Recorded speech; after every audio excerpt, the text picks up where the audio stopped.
Good evening. Good night. Started off the same way we started last week.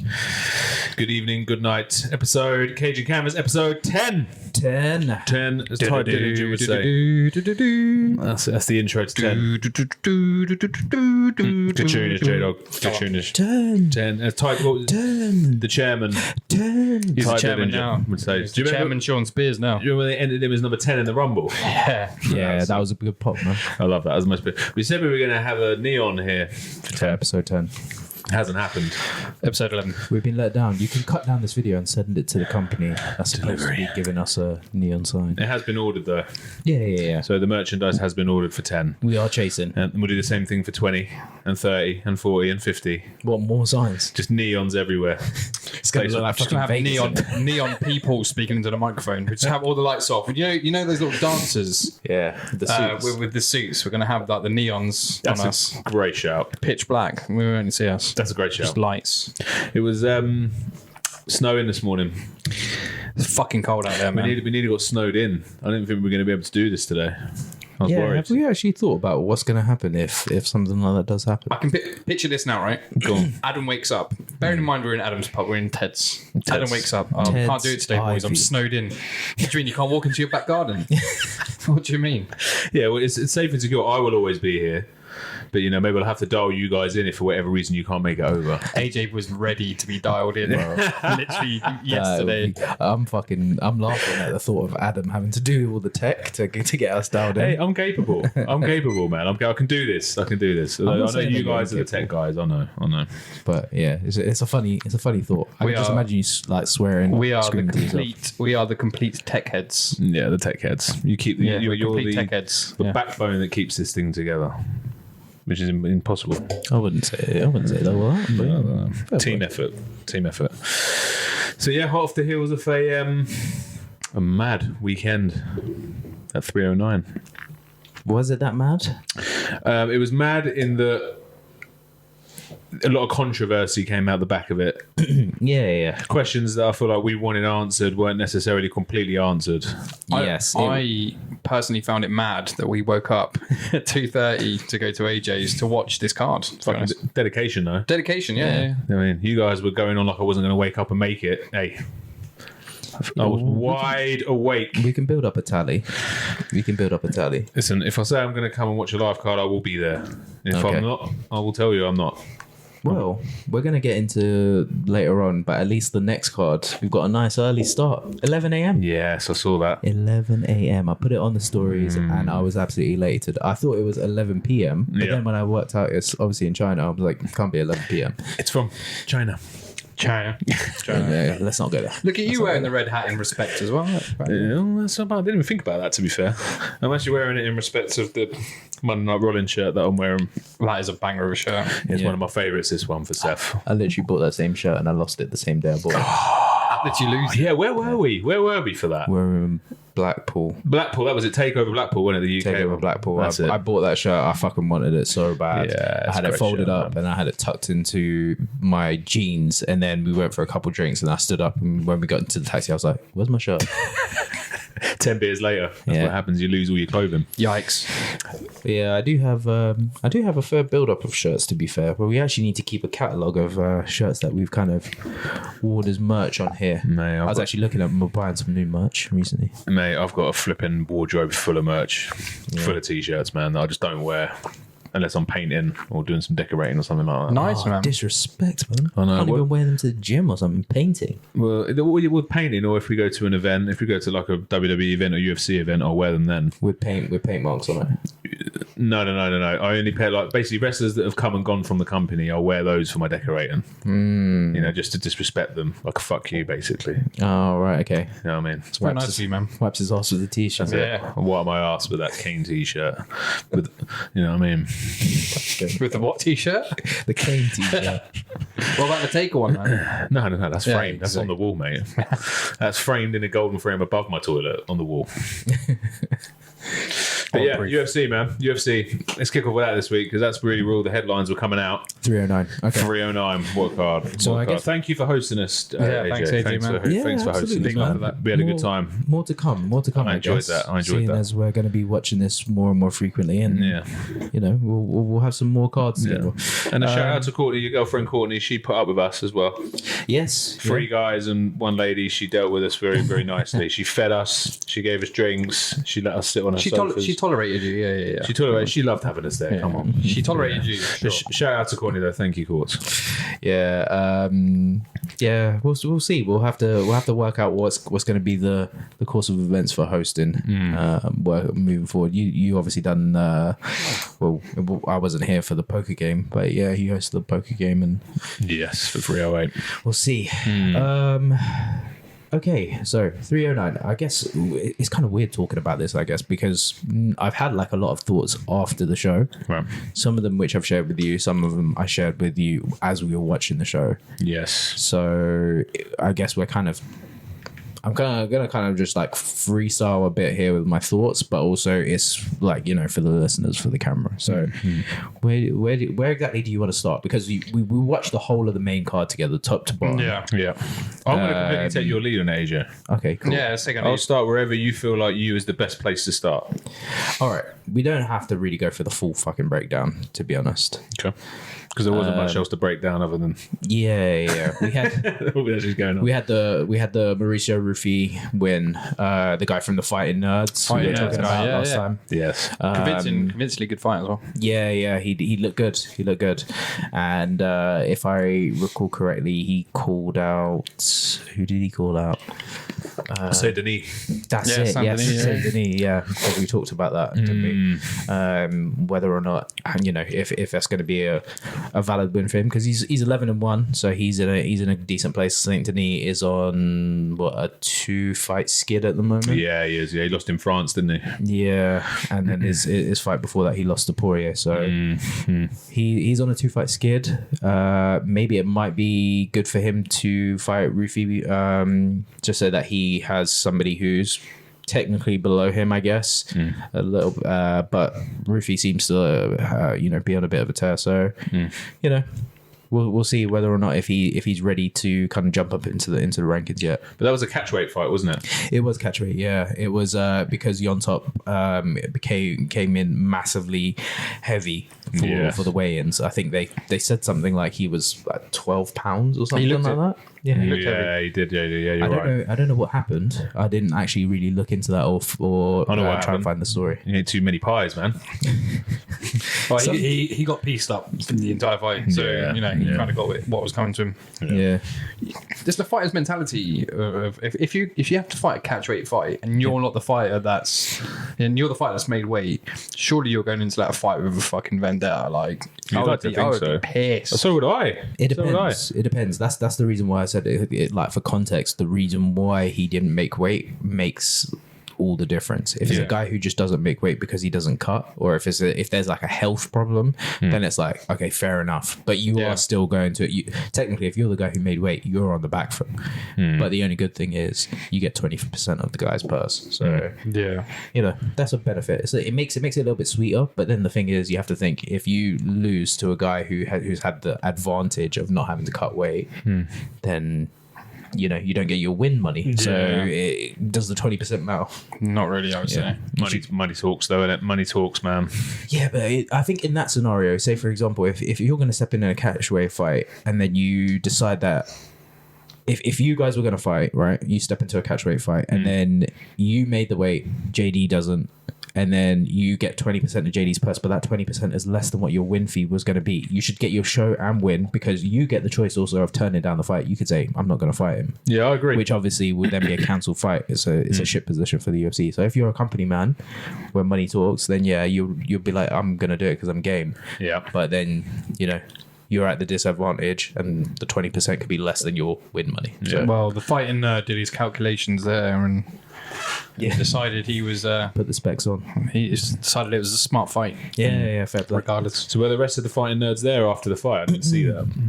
The crew. I think I can't remember if Gene was in his corner or not. I'd have to have a look. I don't remember seeing him. Not all of them were there. There's quite a few of them. I think there's like 5 of them. Love the stable name, man. I love it.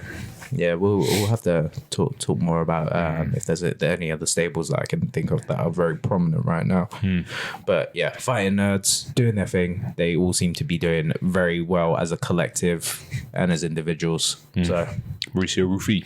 Yeah. So is he broken rank now, or is he still working towards that? So basically, this is his chance to basically get into the rank. So he called out a ranked fighter. Saint Denis. Yeah, obviously that'd be a big win for him, big name. Yeah. That'll springboard him, good. Definitely. And then we had the women's fight. I don't think that you guys enjoyed it that much, but I didn't think it was too bad. I thought it was quite good. Well, not good, but I thought it was a decent. But what was she doing? What was she really doing at the end of that fight, man? She was obviously gassed. Who? Corinne Yeah, and she was buying time. She was spending time laying on the floor with her, obviously, as you do, defending or whatever, but she was buying time down there. Yeah, I think she was finished with that fight. I think she messed herself up because what happened was, the first round I had it going to Viviani, if I remember correctly. I should actually have a look at this because we actually all got onto verdict. So I actually took the chance of scoring the rounds as we were actually watching them. I think there was only one fight that I missed, or I missed one round of one of the fights. Yeah. But I was scoring this, and I think that I gave that first round to Viviani. Viviani Arahuja.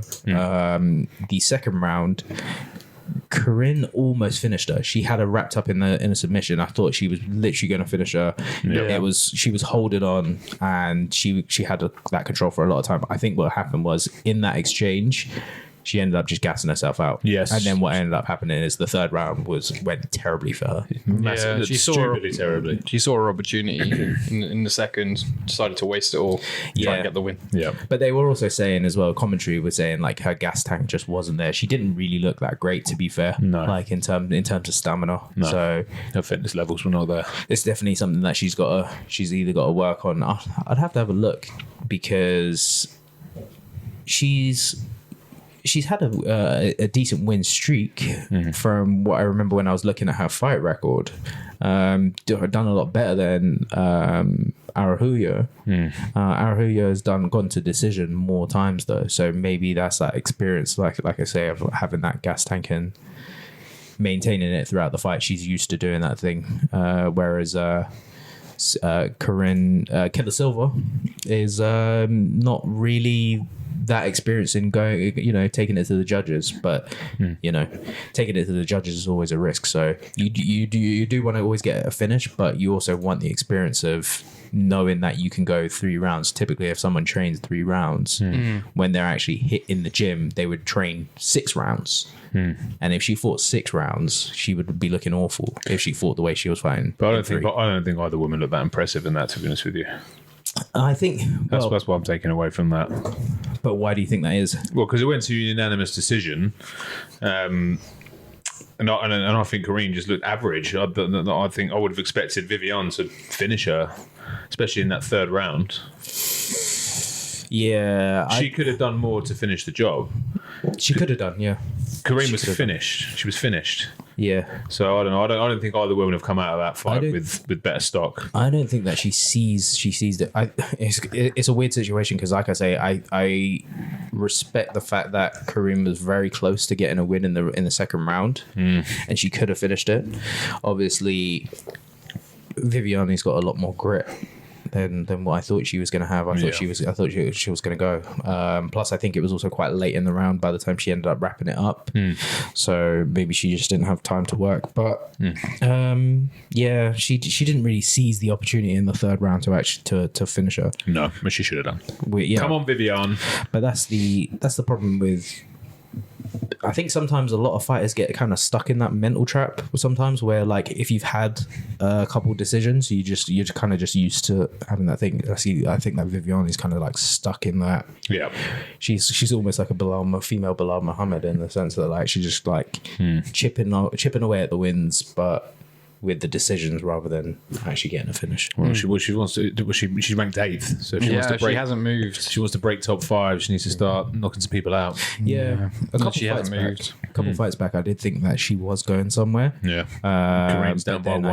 I started seeing she was getting a bit hit and miss recently over the last couple fights. So, and then I guess the 3 big fights that were kind of like the poster of the 309 event. Really, we were after that. Yes.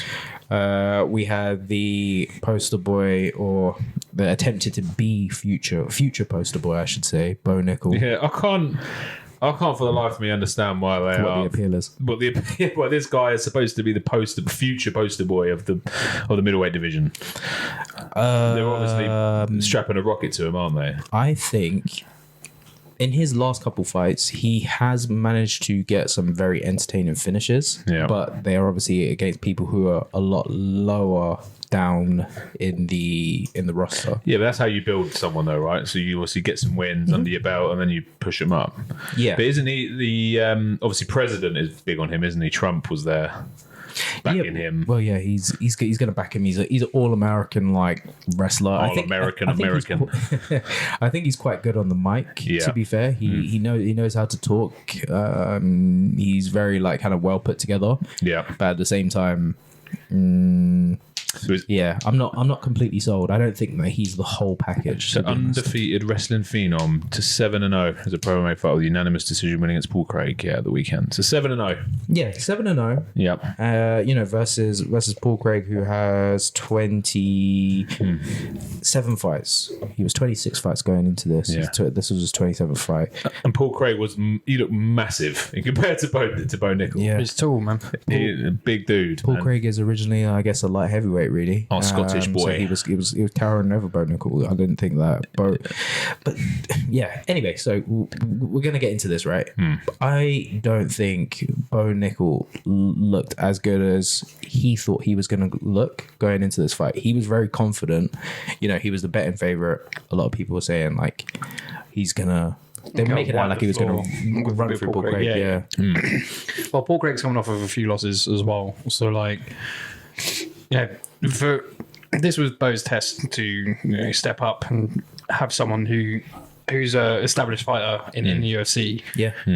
Paul Craig has had a rank. And you say about building future stars up. This was his test. Yeah. And unfortunately, my opinion is it wasn't a convincing win. No. In a sense, the crowd seemed to agree, chanting overrated. Yeah. They weren't happy with him, were they? So, But you're going to get a bit of that, though, aren't you, realistically? I mean, when the company straps a rocket to you, initially, people don't like having guys shoved down their throats, right? I don't think it's that. I think that he's been... And he looks shit. He's been marketed, right? That obviously he's this superb finisher. Yeah. Because he's got a lot of... He's had his knockouts, he's had his submission wins and stuff like that. And... this is what I mean when I say sometimes about giving someone who like people extra fight bonuses or give you more money. Yeah, he's finished his other fights, but it's not a guaranteed finish that's going to happen every single time. So when you actually market that, because he hasn't had that many fights, but a lot of casuals actually do know Bo Nickel just by name, because the UFC's been pushing him. But going up against someone like Paul Craig, who's got a lot more experience, who also used to fight at a division higher in light heavyweight, because this is at middleweight. I think that it just didn't play in his favor. I think the style, the clash of styles, also with Paul Craig's experience, didn't kind of pan out. And the judges gave it 3 rounds to Bo and no rounds to Paul Craig. But I actually think Paul Craig won the first round. The second round was quite close until he knocked down Paul Craig, I think, in the end of the second round. And then the third round, I think that he took it. That sort of secured his win. But when you see 30-27 on the scorecards, it doesn't really actually tell the whole story. No, Mm. it was a well fought fight for Paul Craig as well. Yeah. I don't think he did enough to win for sure, but I know Bo just edged it a little bit.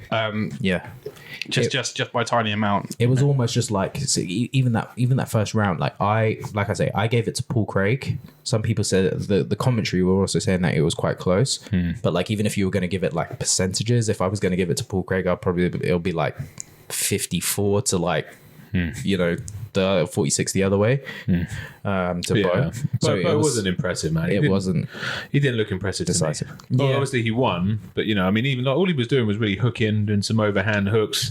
A couple of he was jabbing well. Like there wasn't any like standout moments from him that made me go, "Oh, this guy's a dangerous fighter." Yeah, the problem is like he was doing what has worked for him in the last couple fights. Yeah. So what he normally does is, because he's known as a wrestler, he feints for the takedown, and when the guy goes like this to go and he goes to shoot down as if he's going to pull the person up to avoid the takedown. He actually, while his hands are still out, he goes for an overhand instead.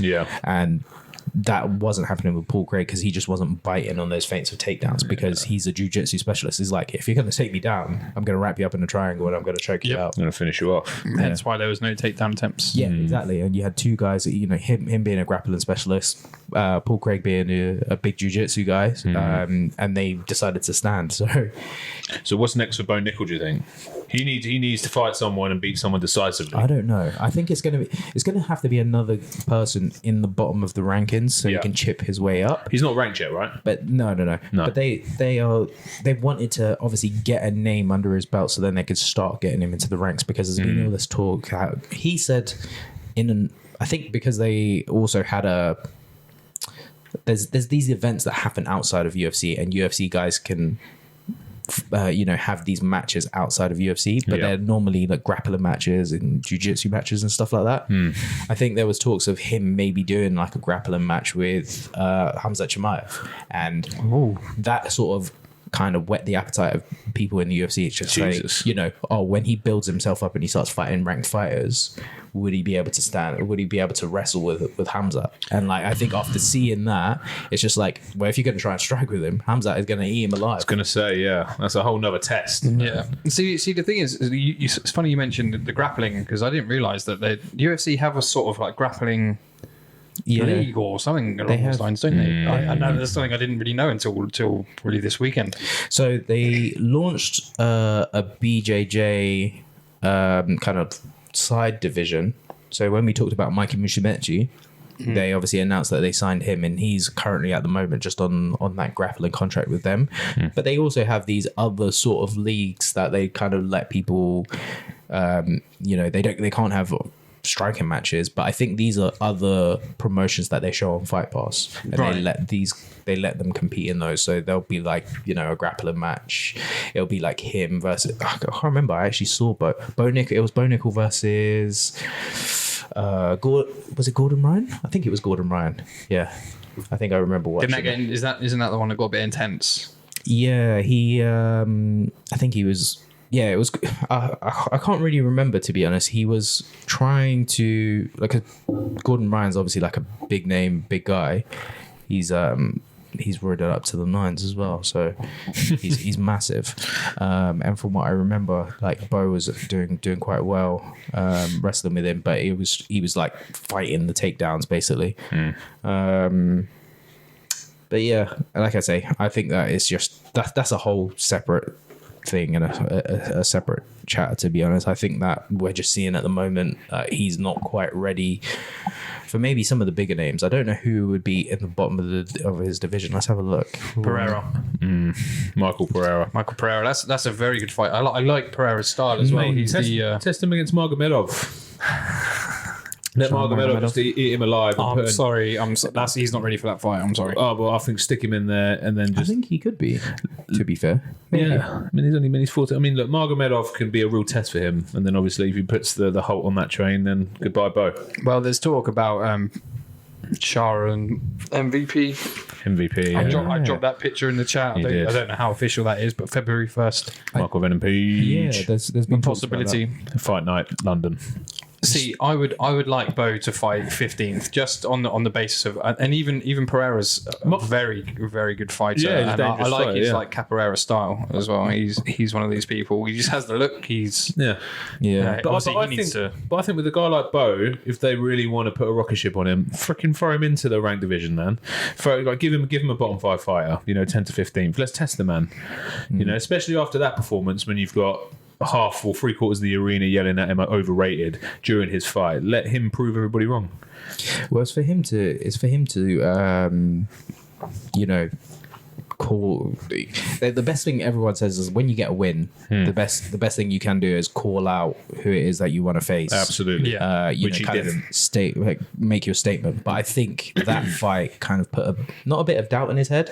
He had an interview like yesterday actually, and he was talking about it, and he was sort of saying like, yeah, I think I won that fight, and people were booing me, but like that's just what they're gonna do. And I'm like, I think people were booing him, and they were saying overrated, which I thought was a little bit harsh, but at the same time I think that he had a lot of, even afterwards he seemed like he had a lot of false confidence, and in my mind he didn't seem so boastful, which is how he normally is when he wins a fight. I think that sort of planted a seed that's probably slowly growing in his head, where he's thinking, okay, maybe I need to slow my roll with the guys who I'm choosing.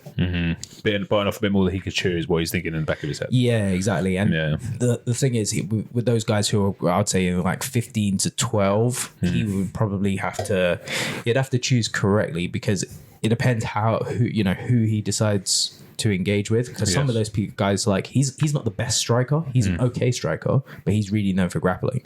But there are some good strikers in the bottom of that, outside of that top 10. So when you're talking Paulo Costa, Jacob Manson, Anthony Hernandez, Shara Bullet, Michelle Pereira, like we're talking about guys who have really good unorthodox crazy striking. With Michelle Pereira, we saw the double backhand, the Shara Bullet. Paulo Costa is an absolute machine. He's a beast of a man. He's not really interested in wrestling and stuff like that. He just wants to stand and bang with you. Do you know what I mean? So and miss weight. Well, a lot of the pros were tweeting about their performance, about their views and their Bo's performance. Yeah, how'd it go? Like Max Griffin, hope for more from Bo tonight. Derek Brunson, Paul Gray's game plan needs to be studied like Danbury. Give yourself a chance, man. Took a classy loss. That's backhanded. Derek Brunson, the fuck was that?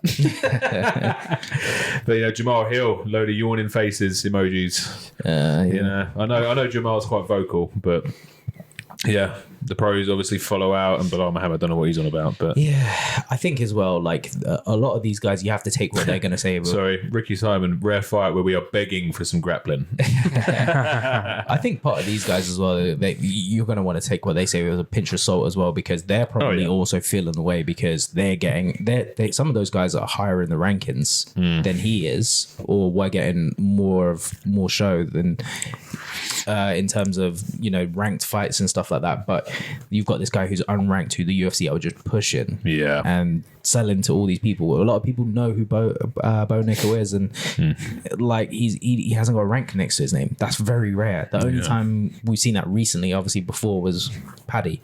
Yeah, Paddy Pimblett. Who also was getting pushed. Give him CM Punk. Yeah, man. That's a way to go over. Give him Punk.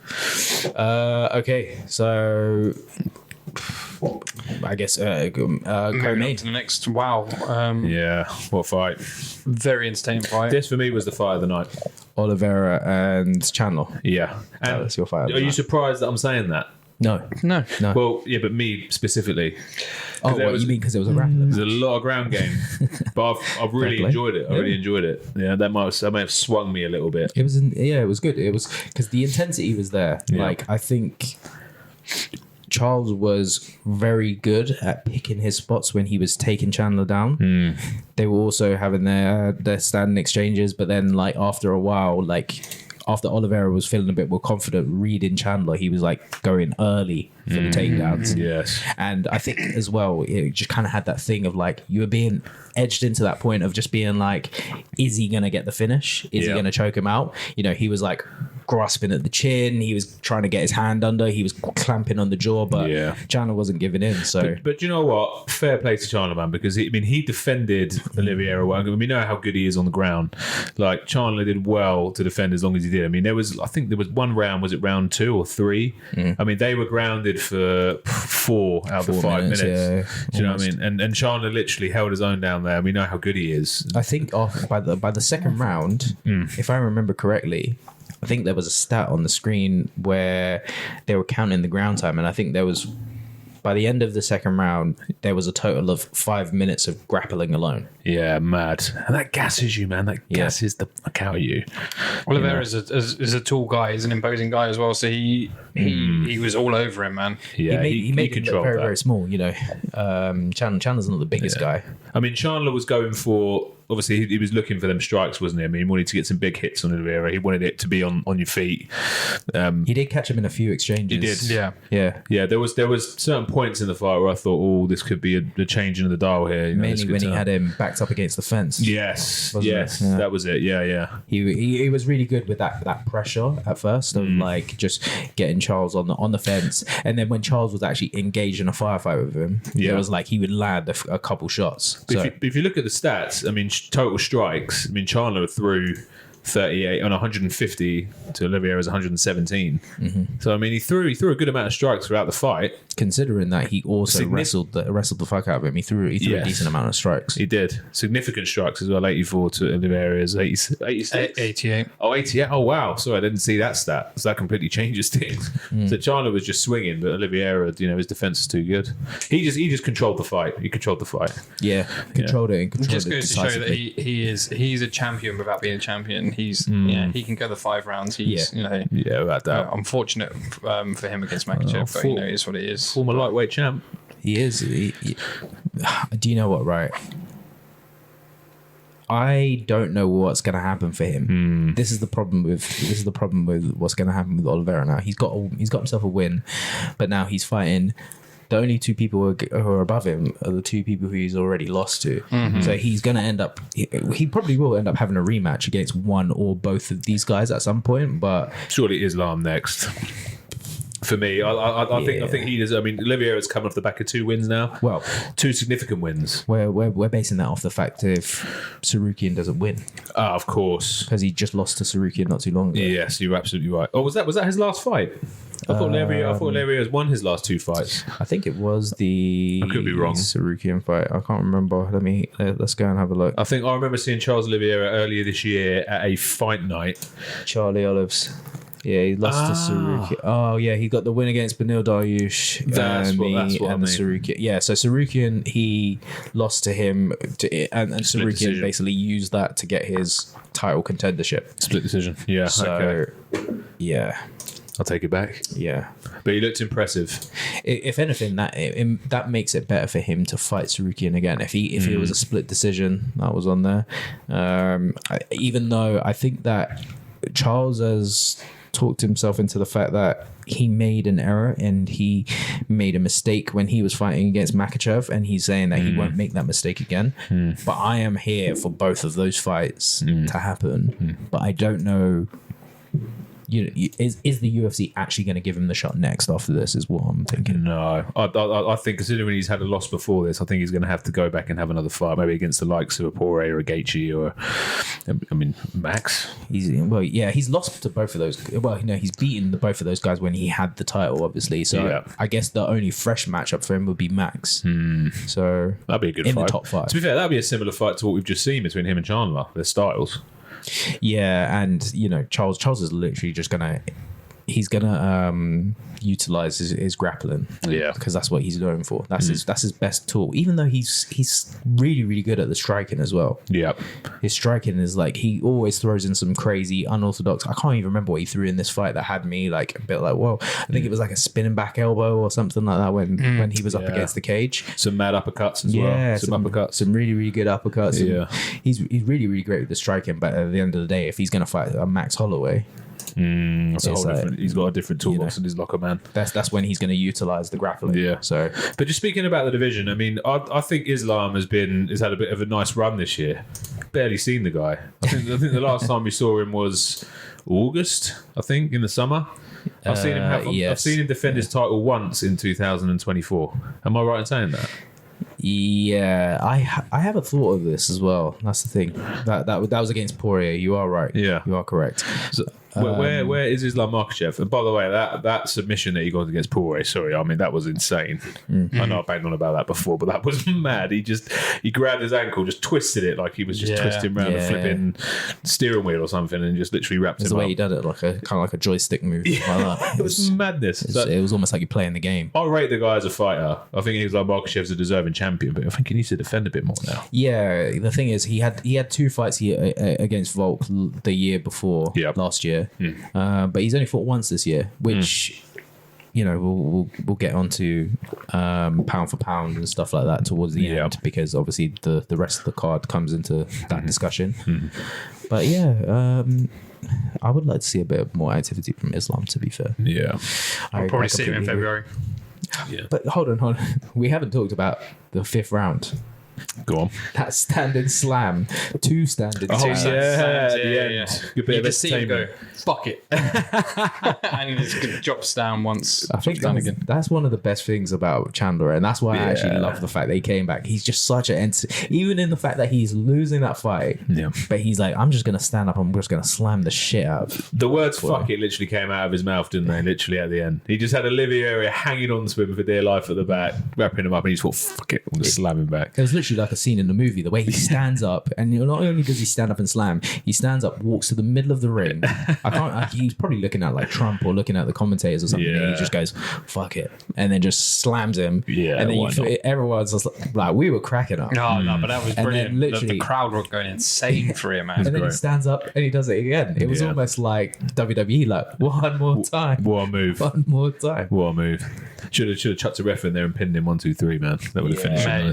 That was that hands down fight of the night. Oh, about that. Yeah. You never walk away from a Micheal Chandler fight being disappointed. 100%. I think since they brought him in, he's had some bangers, man. Yeah, we argue if you want to touch the title, then you can't fight that way. But at the same time, he's one of the most entertaining fighters on the entire roster. And 100%. Dana will keep booking him well, man.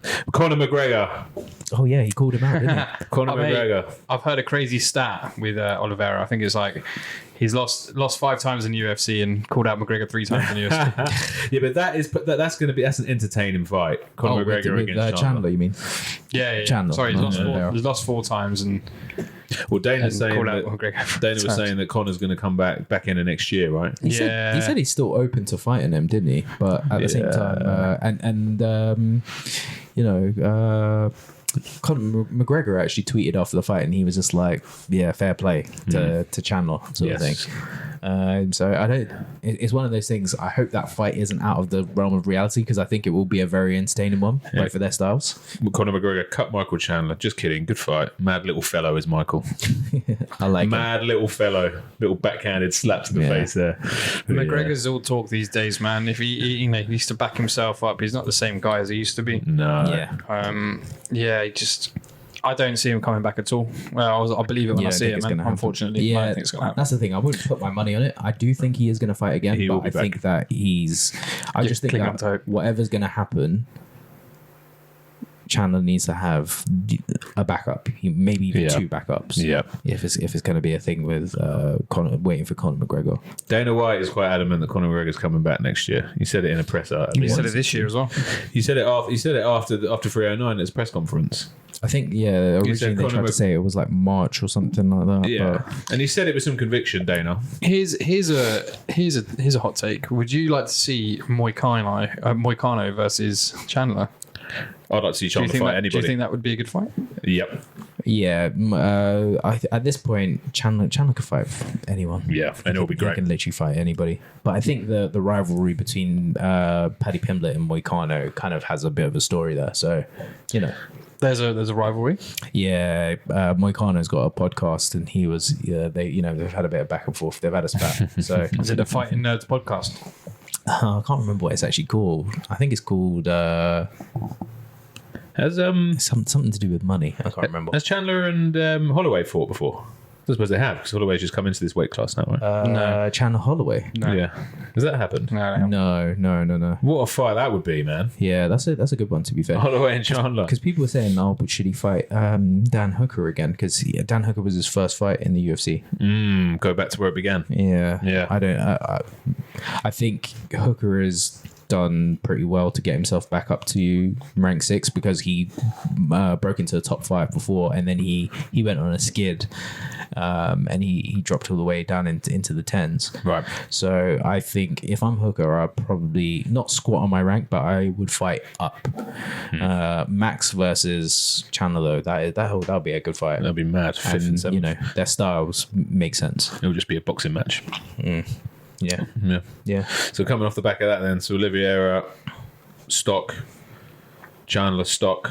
Yeah, Both fighters have come out looking pretty good. They both look good. Yeah. Yeah, both they look very, looked very good. incredible. Yeah, I'd like to see them fight every weekend, man. Try and organise that, That'd Jacob. be great. Yeah, let's try. Let's speak to Dana. Okay. Let's quit batting around the bush. Beating around the bush. Sorry. We can bat around that bush, though, AJ. We can bat around the bush. It's all good. Beating around the bush. We're talking about Speaking of beating around the bush, literally. Yeah. Well, we'll get to the end of the fight first. But go on. heavyweight fight: Jon Jones versus Stipe Miocic. A year in the making. Right, go on, AJ. Kick us off. Give me your analysis. Fucking bollocks. It was fucking bollocks. And guys, that is the end of that. So WWE. And do you know what? Right. Go on. The reason why I am so kind of like objective about this thing, that like I can kind of criticize it in this way, is because I actually really fucking love Jon Jones. Ooh. I do like Jon Jones as a fighter. We're going to have to save that clip. As a fighter. No, but this is the thing. I've never known you to like Jon Jones. You've always been a guy who doesn't... You think that because I criticize him, I don't like him. I could criticize you, for example. Yeah, but you don't like me either. I can criticize you. I could criticize you, but I criticize you guys out of love. Does that make sense? If you criticize someone who you don't fuck with, then that's just hating, isn't it? It's just absolute hate. Whereas, like, I've watched Jon Jones through the Ascension, right? Yes. So I love him, but at the same time, like, some of the decisions that he makes outside of fighting truly baffle me. This was one of them. We've already talked about the fact that we've waited for this fight, but we obviously covered all the coverage going up to the fight. Yes, our story was popping for 48 straight hours about this particular main event. Talking about this. As far as the fight, so round 1. What do you think about the entrances and stuff? Jon Jones' entrance. Jon Jones. Champ is here. Oh, with the Champ is here. 250 songs, and then he had Many Men. Champ Obviously, is here. he was catering to Trump. Loved it, man. Many Men, and then God Gave Me Style, and then going into his classic music, Champ is Here, which is what he's known for. I love it, man. What do you think of his beard? Oh, his beard looks awful, man. He looks like a freaking tramp. He looks like a. Do you know what I think? He just looks like a guy who's just in a pub, just knocking back dirty ales, man. I mean, he could have got a barber in just to, sort the beard out before he went out, But whatever. I can't really talk. No, your beard looks good, mate. I've been needing a trim for ages. All of our beards are looking good. But sorry, went off on a tangent. Okay, I'm always interested in talking about the presentation of the main events, just how the UFC presents and puts these big fights on, because they do it better. They do it better than anybody. They do it better than boxing now. Well, it's interesting. Like, I've got some things saved for this, but that's a part of the bigger discussion that gets to the end of this. So cool. Jon looked pretty good, right? Not pretty good. He looked very good. Obviously, in the first round, he got the takedown. He swept Miocic literally off of his feet. Yeah, and had some nasty control, like absolutely dominating him with some grounded elbows. Getting those elbows in, man. Those 12 to 6s. I thought that was going to be it. I literally thought that was going to be it at one point. So yeah, good 10-8 round for Jon, to be honest. I think Stipe threw what they said, something like 6 punches or something like 11 total strikes in that round. Yeah, that's what I'm saying. Jesus, man. Stipe, 6 significant strikes. My God. I don't know what was happening, whether he was just taking his time to kind of get warmed up in there. Mate, he was just outclassed. Well, no. The thing is, he wasn't throwing. Why was he not throwing? Because Jones didn't let him. Jones wasn't allowing him to. His movement. I don't know. I don't know about this. He didn't want to leave himself open. I don't know about this. I feel bad for Stipe, man. It was almost like he didn't want to be there. Yeah, that's my take on the entire fight. My assessment as well. I feel like as it got further on. He nearly finished him in the first round. Second round, bit more activity from Stipe. He only caught him with a few clinching punches, which were his best shots throughout the whole fight. He got him, he wrapped him up, and then I think he sort of dirty boxed him, grabbed him around the back of the neck, caught him with a hook. He also caught him with an uppercut. But yeah, he just looked like Stipe looked very sluggish, very slow. He also, just like you say, the appetite for him to actually be there and actually to win didn't look like it was really there, to be honest. Surprises me, man. I would have thought he would be all over that. I mean, he was written off leading all the way up to this fight. If you're going in with the mentality knowing that actually everybody's written you off anyway, you've got nothing to lose. And that should make you one of the most dangerous fighters on the card. He was saying to them like, I'm gonna win. So he had that in his mind. But I don't know if he was trying to speak it to existence, but he just, it didn't look like it to me. Maybe, do you think if this was 12 months ago when they were originally scheduled to fight, it would have looked better? Or do you think that's just Stipe? Possibly. Maybe, but we don't know. It's a very big question mark. Well, obviously Stipe, for anybody who doesn't know, I mean, he's one of the all-time greats in the heavyweight division, isn't he? Yeah, he's got that tag as well, the best heavyweight. Yeah. He defended the belt when he was heavyweight champion, 3-4 times? Yeah, he's got the record. Yeah. He's got the record for his fights, but we're talking about over the last, I think, 5 years or so. He's had his fights. He's had his trilogy with Cormier. He had his fight with Francis, and then his fight with Jones. And I think if you're measuring that up in his leading up to this, I think in his last 4, he was 2-2, right. And now he's obviously lost this fight. So wasn't Cormier? It wasn't the best record leading into the fight, and now he's also had a 2-and-a-bit-year layoff, and he's also 42 years old. 42, man. It's just like, it doesn't make any sense. Mate, I think to go in at 42 years old, I mean, mate, you're pushing it anyway at that. I mean, cardio wise, conditioning wise, your body is getting older, your faculties are getting older, man. You're just naturally, you ain't going to be as well conditioned as you were 10, 15 years ago. Some people can do it, but at the same time, it's like when you factor in all those things, like you say, you've been knocked out a couple times already, and you've had this long layoff. Yeah. Just I wasn't really sold, to be honest. Not was I, no. I said to you guys as well, so this is the discussion. I've spoken to a few people about this. Jon Jones, how did you rate his performance? Because I thought the way he finished the fight, very good, very impressive. Yes. But in terms of the fight overall, what were your takes? He was doing things that I haven't really seen him do before. It was very, he did some Superman punches, some round elbows, his kicking game was brilliant. Wasn't really looking to grapple him that much, was he? Yeah, he was doing a lot of body shots, wasn't he? Body kicks and stuff. Well, that's how he ended it, didn't he? I mean, ultimately the guy controlled the fight. I mean, I wouldn't say it was a barn burner. I wouldn't say it was like it was an incredible all-time performance from Jon Jones, because Stipe looked, for me, it was Stipe that looked worse than Jones's performance probably appeared. Yeah, this is the thing. This is the takeaway that I had. I thought that it was a little bit of combination of both, like, Jon didn't need to go out there and push the pace because Stipe just looked very meh. Yeah, he looked, like you say, he wasn't looking like he wanted to be there. He wasn't giving Jon the pressure. He wasn't trying to take the center. He wasn't trying to get him back up against the fence. So maybe Jon felt like he didn't. Oh, I don't need to like push the pressure in. I don't need to go fast and take him out, sort of thing. But I thought that Jon looked quite slow. You think? Yeah, but maybe he looked slower than before. He looked slower than his fight when he fought Garn, in my opinion. Maybe he was just kind of matching the tempo of Stipe. Well, this is what I'm saying. I'm giving him the benefit of the doubt. Maybe he was matching that pace. Yeah. But one of the first things that when Tom Aspinall was interviewed afterwards, let me pull up the quote that's here. I suppose bear in mind as well, he is now heavyweight. He is heavyweight. This is his second fight at heavyweight. It's his second fight at heavyweight. Yeah, exactly. So he weighs more. Yeah. But he did as well when he fought Cyril Gane. I think that between that time, I don't know. I don't, like I say, I'm not sure. Do you think Cyril Gane, though, obviously the fight that you had there, I mean, it wasn't a long fight, was it? And it was a lot of ground game there. So maybe you didn't see him on his feet as much. Because Cyril Gane to notice is a younger guy. Yeah. The thing that everybody said, not even leading up to his fight with Jones, that they've been saying about him in general is the way that he moves and the strikes that he throws, and he can throw strikes pretty fast for a heavyweight. So everyone says like he's a heavyweight, he moves like a middleweight.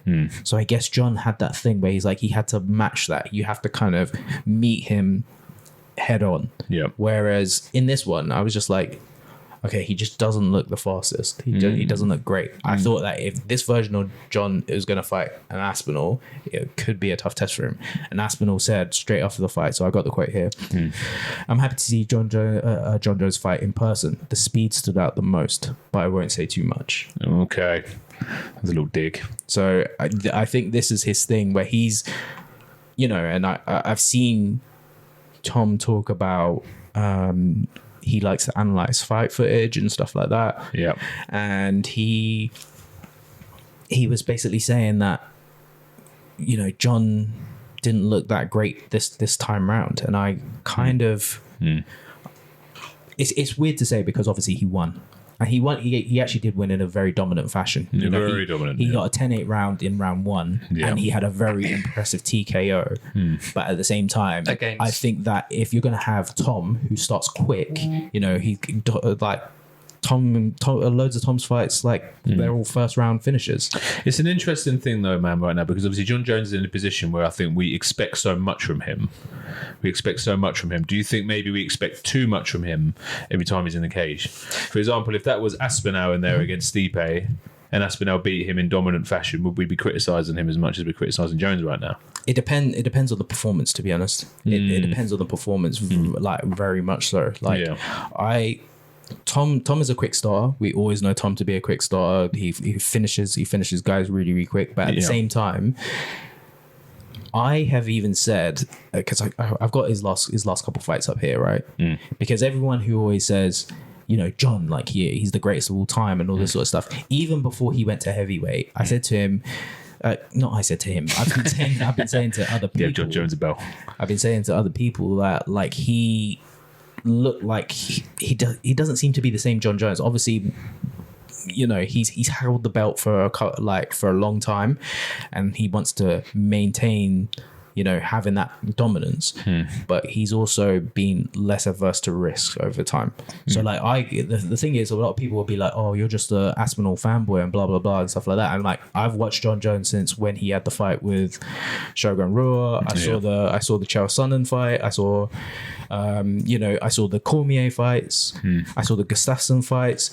I don't think that Jon Jones has had that like massive domination to where he's like completely widened the gap since, and like kind of looked like hungry since when he beat Anthony Smith. Thiago Santos, when he was fighting him in light heavyweight, Thiago Santos had a torn MCL and an ACL, and Jon was like struggling to finish him. Dominic Reyes, everyone said that he lost that fight against Reyes. He did, in my opinion.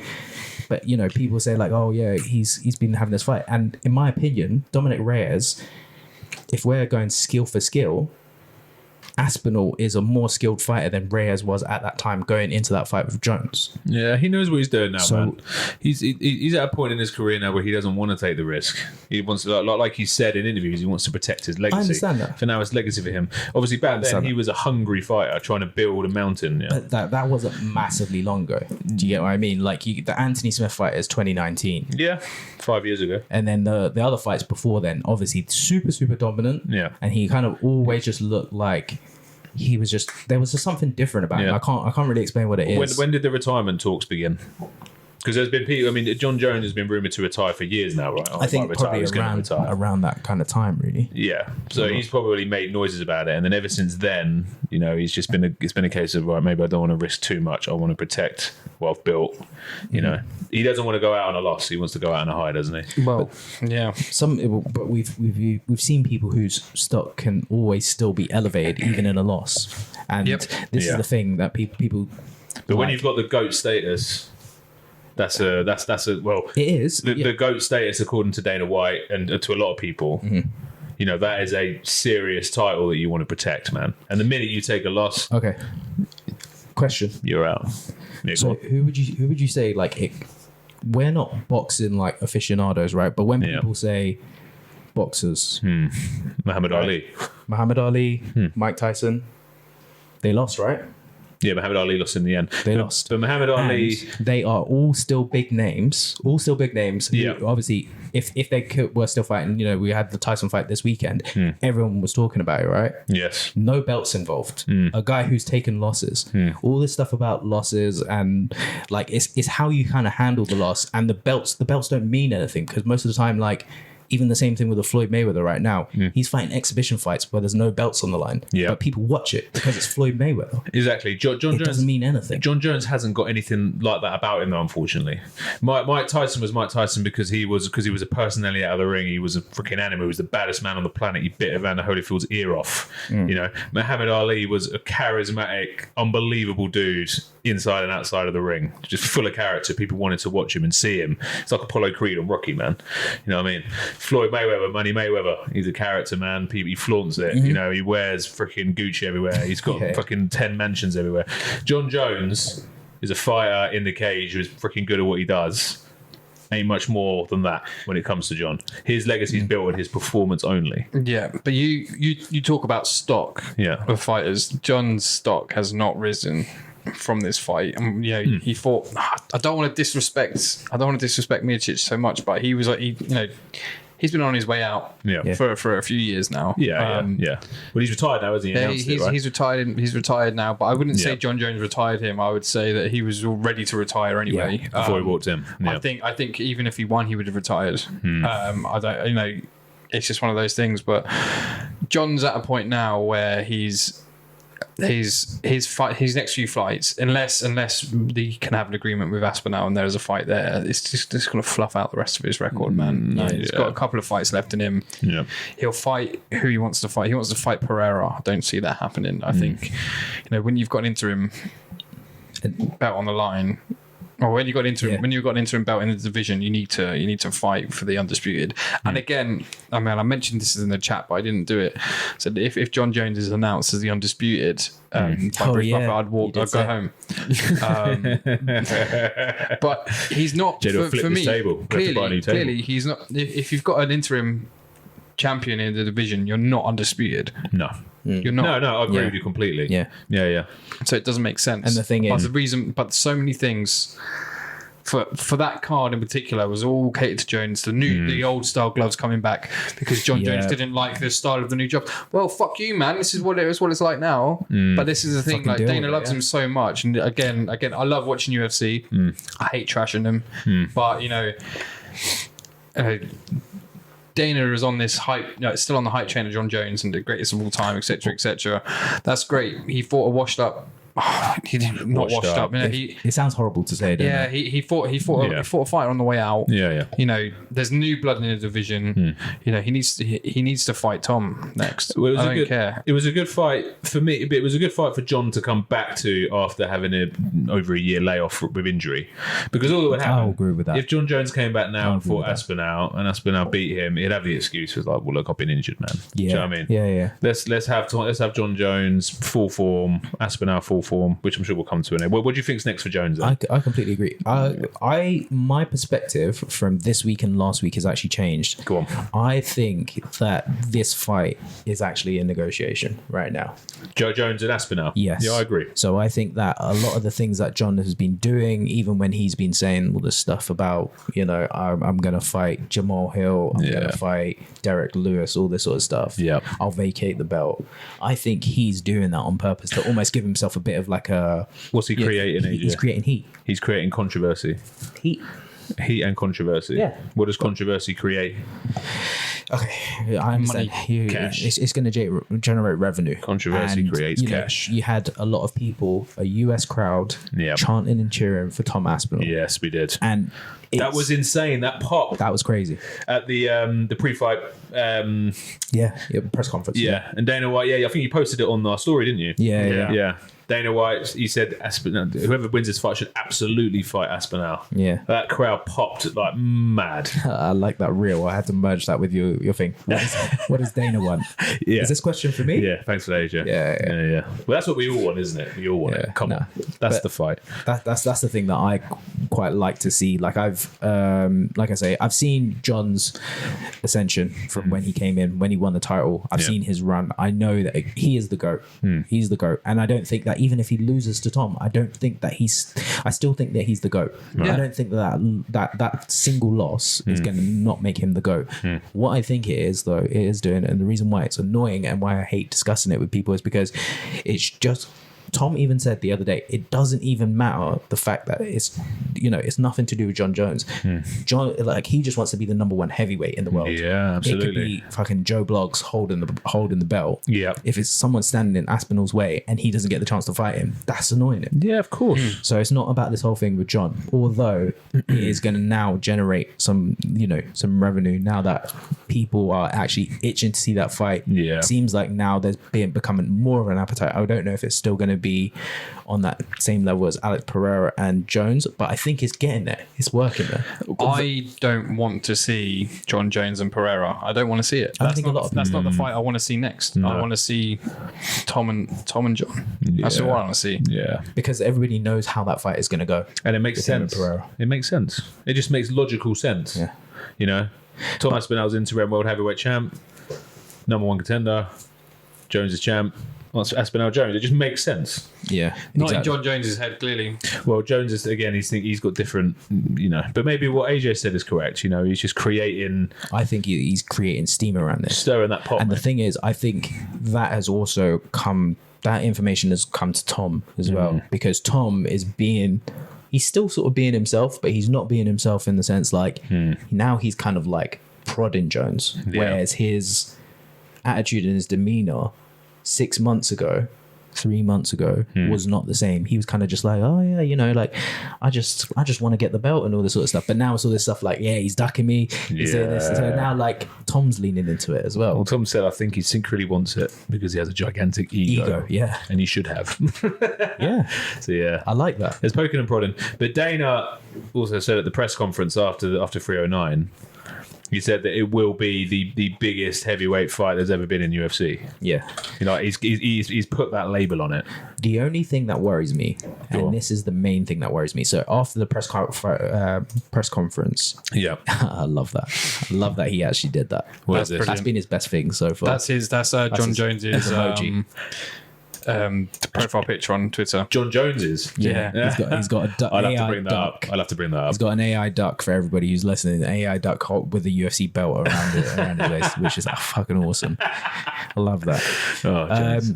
Some of his best work. So the stuff that worries me when it comes to the negotiation, Jon Jones said that he wants fuck you money. Yes, he does. And he said that before. Heavily and you know when he said that compensated. before? He said that when Francis was champ. When he was out for 3 years. February 2020, he fought Reyes. He then didn't fight Cyril Gane until March 2023, which, Ngannou had left. He vacated the belt. The belt was gone. They couldn't come to terms. Yeah. Ngannou also said, he was tied to a contract at the time. So he was like, money's not really the issue for me. So he basically said he was open to fighting Jones. Jones at the time said he wants fuck you money, but which he also said was he wants Deontay Wilder money. Crazy. Deontay Wilder money at the time when he was fighting Fury, he was getting like a purse of 20 mil or something like that. Yeah. Now, I think that Jon he's established himself as a two-time champion. He's also defended his championship. So now he's like one of the few two-time champs who's actually defended it. Yeah. He's now going to want even more money in his pocket. So when he's saying fuck you money, if he wanted 20 million and the UFC wasn't giving that to him 3 years ago, what is he going to ask for now? Well, I think Dana will have that under control. The way that Dana's speaking, I think he already kind of knows. I think him and Jon have already had conversations on it. They would have spoken about it before the Stipe fight even went ahead. I mean, he said, Tom Aspinall standing outside the door right now to speak to me. Yeah. He's rallied them all up. They've got a roadmap for this. But in the meantime, I think they're going to stir as much controversy, as many pots. They're going to poke and prod as much as they possibly can to get people like us talking about it for a year, and then they'll drop it on us. So they're going to need to. The reason why I just have a little bit of like angst towards it is because when I was having this thought, when I was getting ready to bring this discussion here, right? Yeah, we're talking about pay-per-view buys because that is what's going to generate most of the income for these fighters. All these fighters get paid off pay-per-view. They get points off of it. It works on a slightly different model here in the UK because most of the fights we get through BT. Yes. We technically had to pay for this one. We have to pay for the Conor one. I think one time I had to pay for the Islam fight when it was over in Abu Dhabi. So there's select fights that you have to you have to pay for, but most of them they're baked in for BT. So I don't know if these numbers are specific to US numbers or what, but I had a look on Tapology, right? Pay-per-view buys. We all know that Conor is the poster boy. Yes. Conor is in 6 of the top 10 fights in terms of the biggest buy rate, right? And probably would be again if he came back. Based off of this information here, which I don't know is 100% correct, but it lined up with the top 10s that I looked on other websites. Yeah. Buy rates. Jon Jones is not in the top 20. No. For reasons why that I explained earlier, which I'll go back to and hold that. Okay, yeah, that's fine. But I'm just saying, like, Conor McGregor is who he is, but Usman and Masvidal, which kind of shocked me when I looked at it. That's got 1.3 million buys. That was obviously in the height of COVID, so I think that was a good thing because everybody's eyes were on it at that time because there wasn't a lot of sports on TV. Yeah. But is Brock Lesnar not in there? Lesnar's there. Yeah. Lesnar versus Carwin. Ronda Rousey and Holm. Yeah, they're the big names. Nunes and Rousey. Yeah. Quinton Rampage Jackson and Rashad Evans is above the first mention of Jon Jones. Yeah. Obviously, Jon Jones is a bigger name, but then when we're talking about the numbers and Jon Jones is saying, I want fuck you money, I want Deontay Wilder money. Yeah. Where are they going to get it But he's not Wilder. He needs to get back in his box with that a little bit. Jon Jones, again, he is an incredible, and he probably is the greatest of all time, cage fighter, MMA fighter, UFC fighter. Skill-wise, yeah. Yeah, like he's a sportsman, unbelievable performance. His record speaks for itself.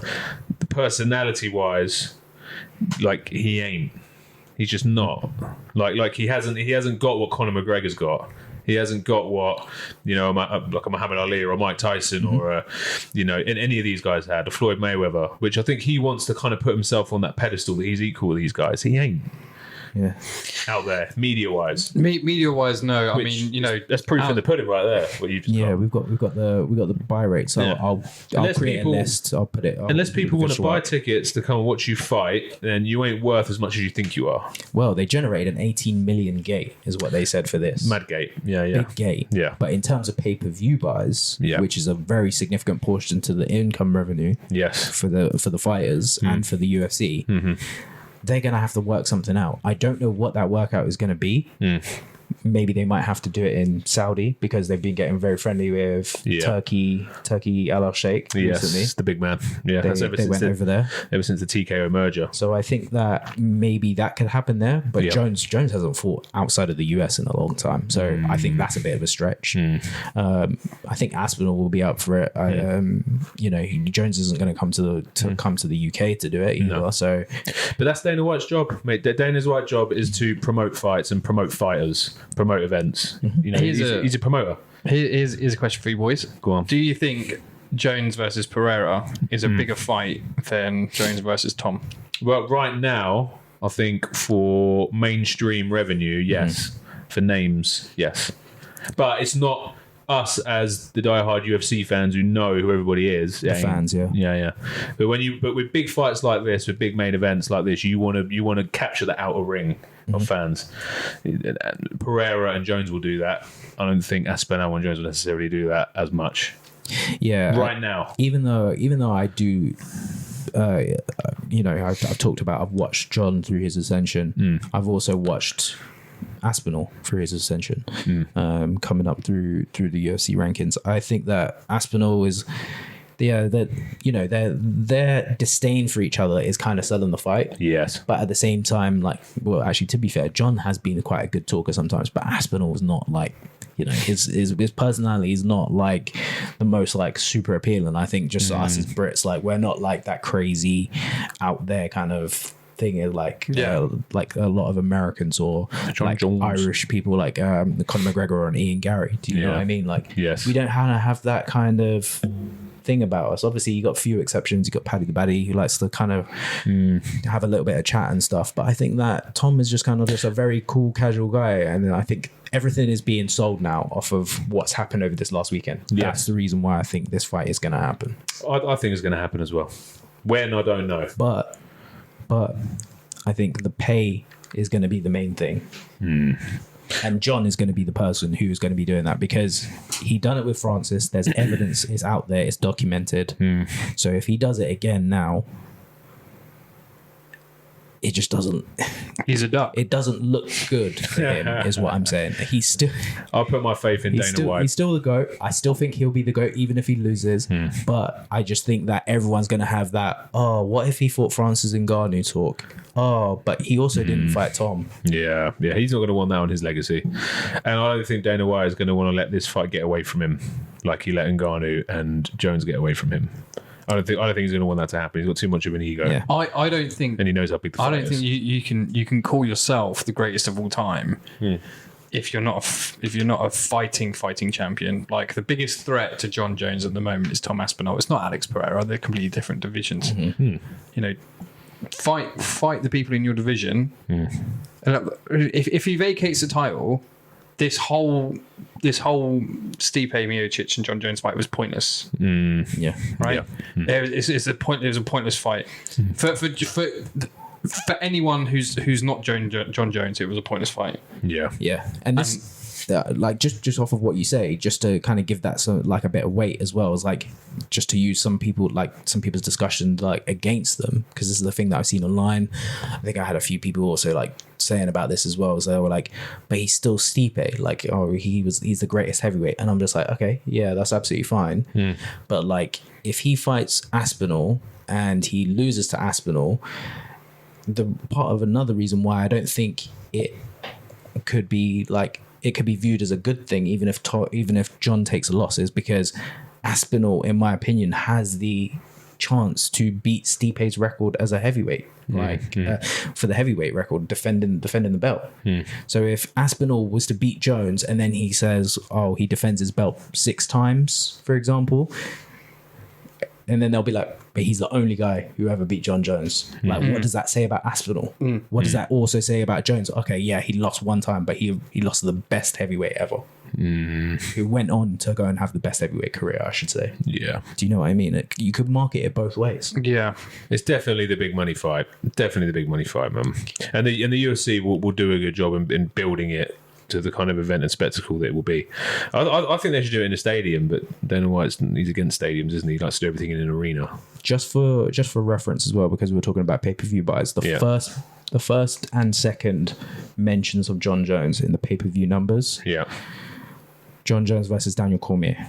Daniel Cormier 2. First 860,000 buys, and then 800,000 buys for the first one. That was the first one where it came where like they hated each other. The first original fight, they actually came to blows. They fought at the press conference. Jon Jones lost big numbers, though. He lost a Nike endorsement off of that. It's not. They're not big numbers, man.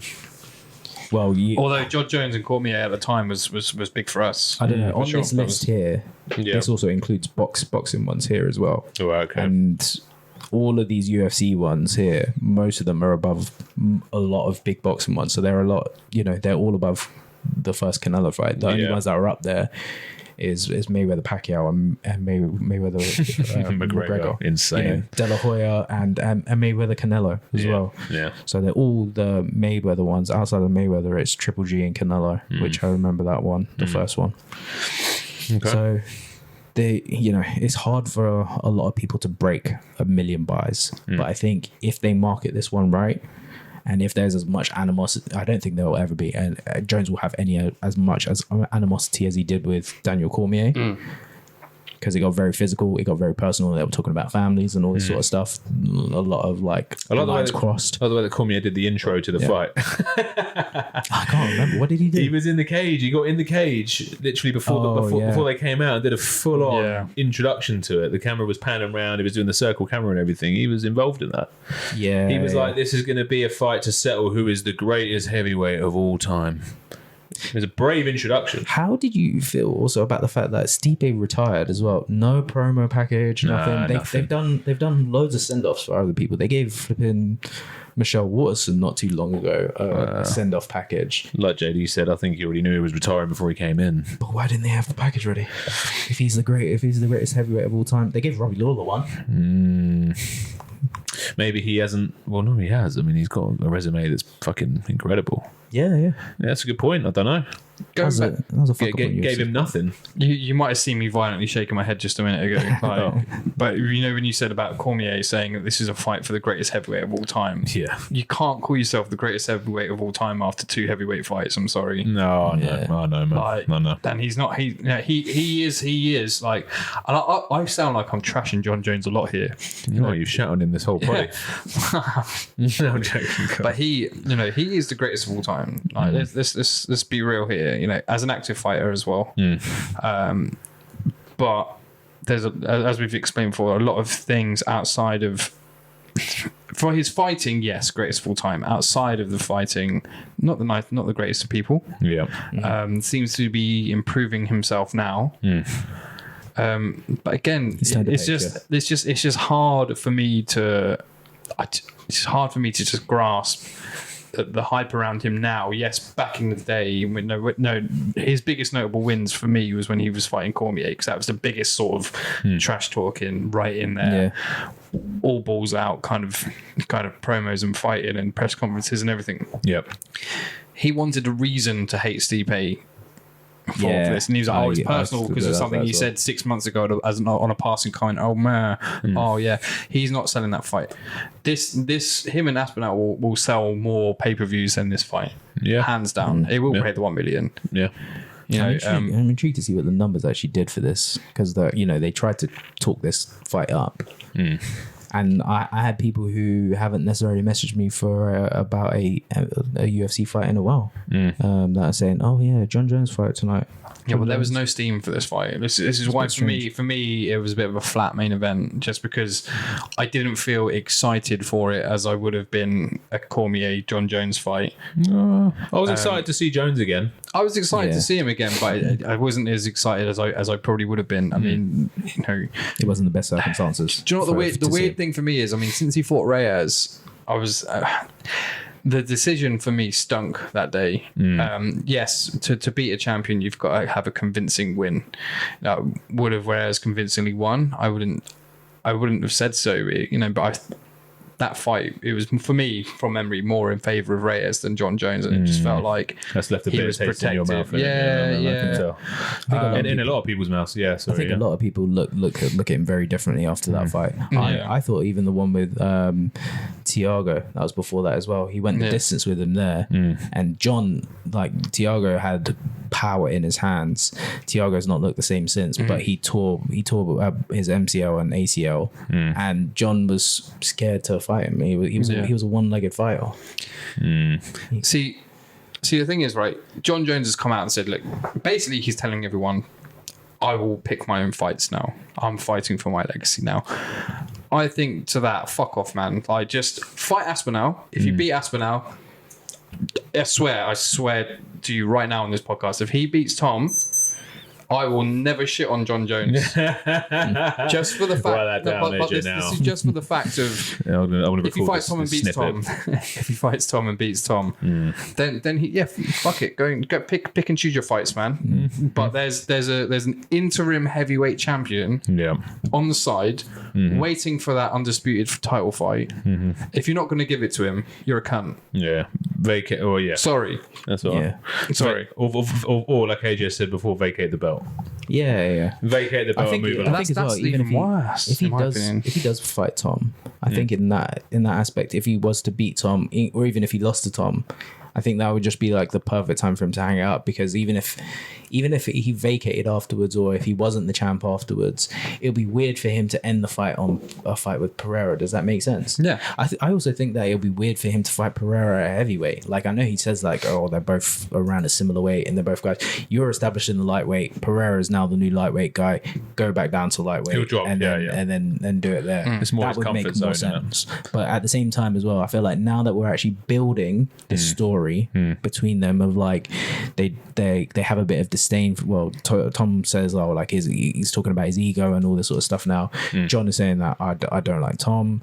I think that now that there's an actual story behind it, there's kind of like there's more of an appetite being built for it to then go to like a fight with Pereira where it's just like, oh yeah, he's just a guy who hits hard. Yeah.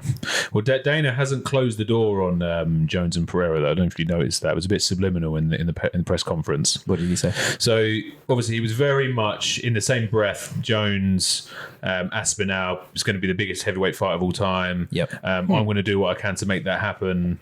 Jones is going to go away for a while. He's going to do his thing, and then he's going to call us, and then we're going to make it happen. Yeah. Oh, I think he was sort of saying that as like a backhanded, the fact that like Jon sort of uses that as a tactic. He like fucks off. And well, he said, let Jon Jones be Jon Jones. He was saying to me, he was like, just let him be Jon Jones. So, AKA, Jones go and make a load of noise, shit on some people, poke and prod, say what you want in the media. And then his people are going to call us, and then we're going to make it happen. He's basically saying, Jones, we're going to pay Jon Jones some money. So how long does Tom have to sit on the shelf? Well, we don't know. But in the same breath, later on down the line, he also hinted, he said, if Jones and Pereira poke me and prod me enough that they want to do the fight, then maybe we will. He did say that.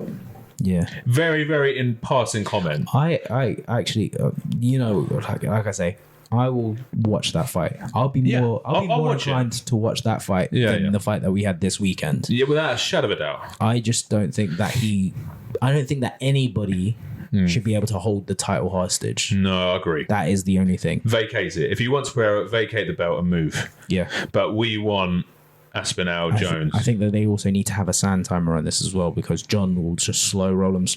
Yeah. And what ends up happening is Tom's best years are just going to go sit on the shelf. He'll end up being like a Micheal Chandler. Dana will press him on that. He'll be like a Micheal Chandler, just waiting for this big fight. That doesn't happen, and then he never gets the chance to actually be undisputed. Because the thing is, he wants to earn the fact that he's going to be undisputed. I know he's interim right now, but if Jon vacates and they're like, okay, well, you're undisputed now. It's a bit shit. It is a bit shit.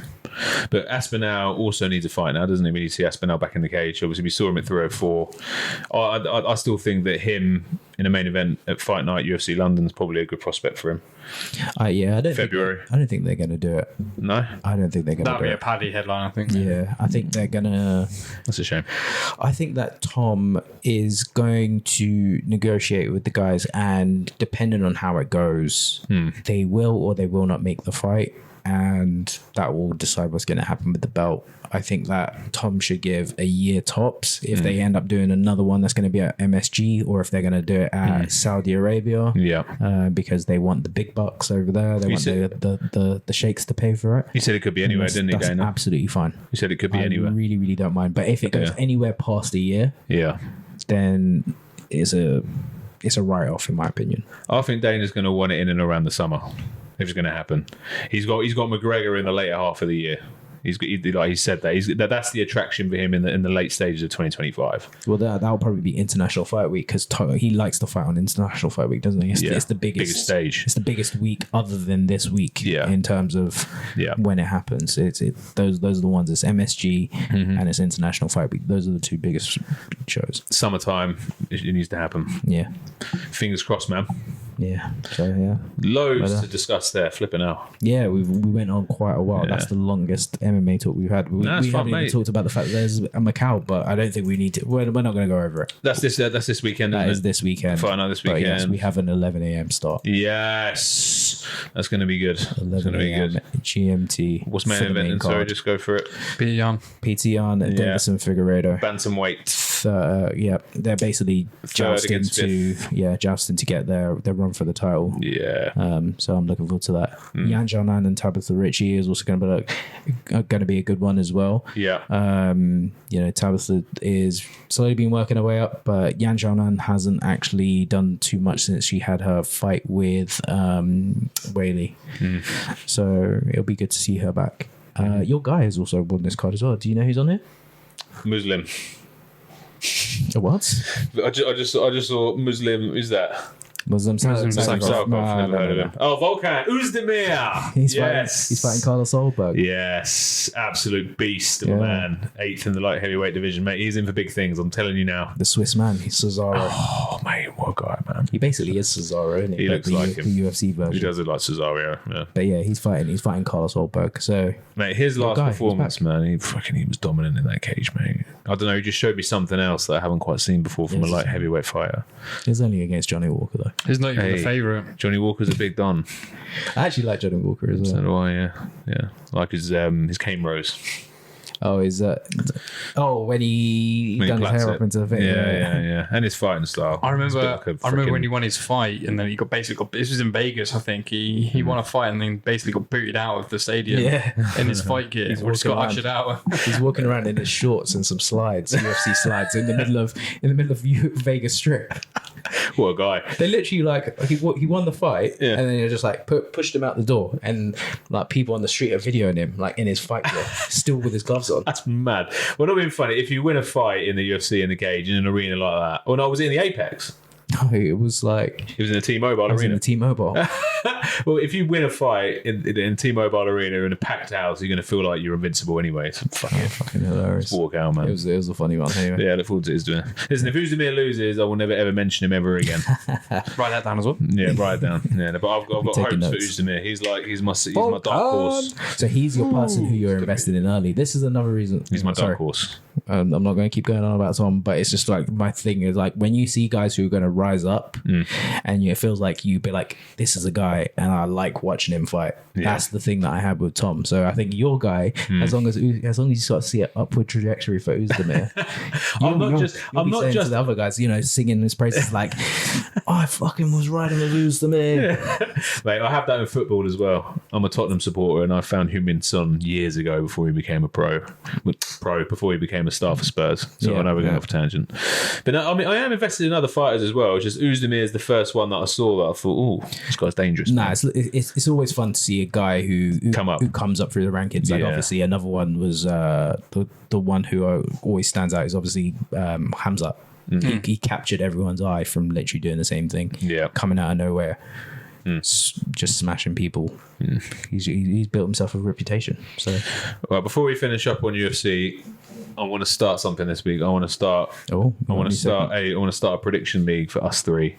Oh, okay. So every single week we're going to predict the outcomes of the co and the main event of the UFC card that's upcoming. Whether it's a fight night, or whether it's a pay-per-view.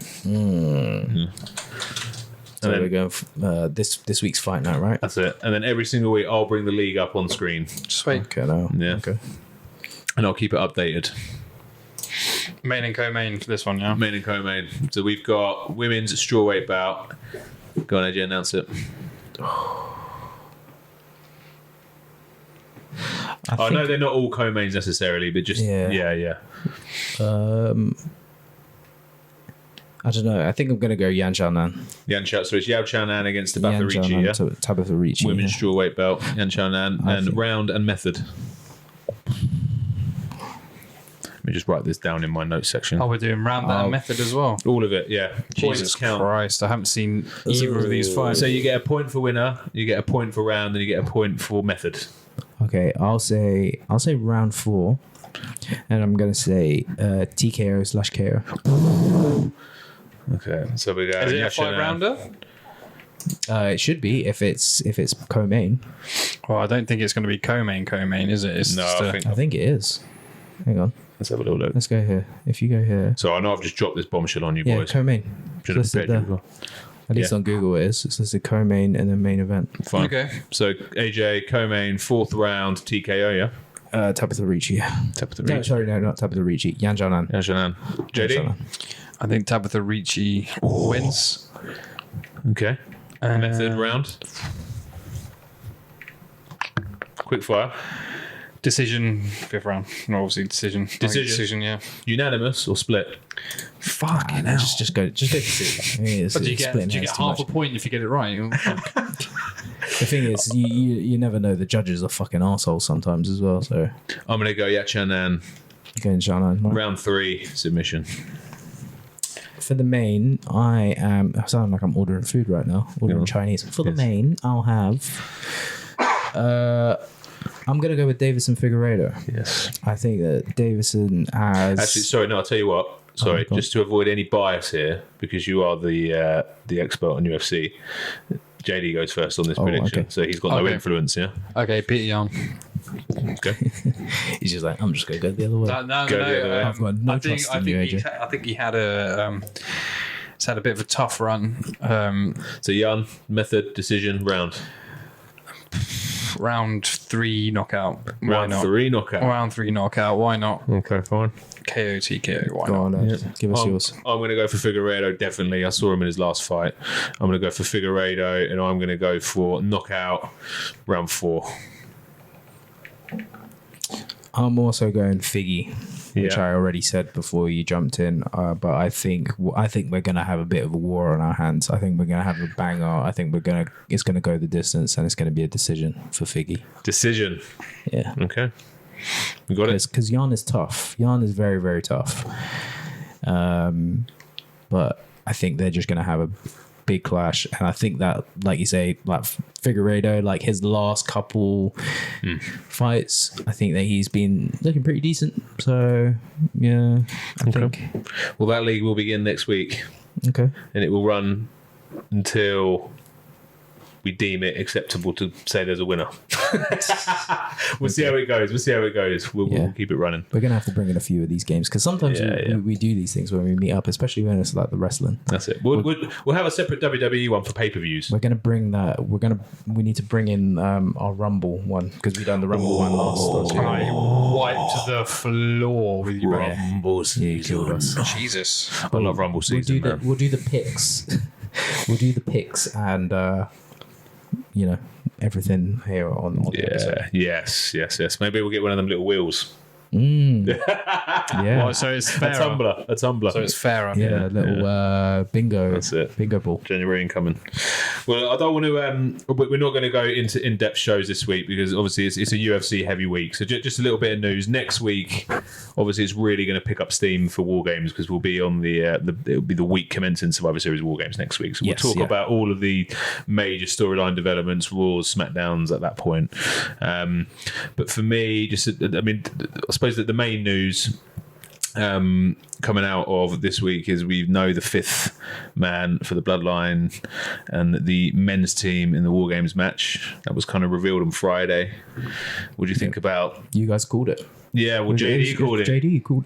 Yeah, JD Seth, called it to a team. well, this talk of Seth. Seth's kind of not warming to the fact, is he? But Well, it's Bronson Reed that's been Bronson Reed introed is in. number 5, for the Bloodline. It would then make sense for Seth to come in. Yeah. Obviously. He had the guys show up on his behalf and help secure the win in the rematch, which is the motivation, wasn't it? I think he kind of fits in quite well, Bronson, don't you think?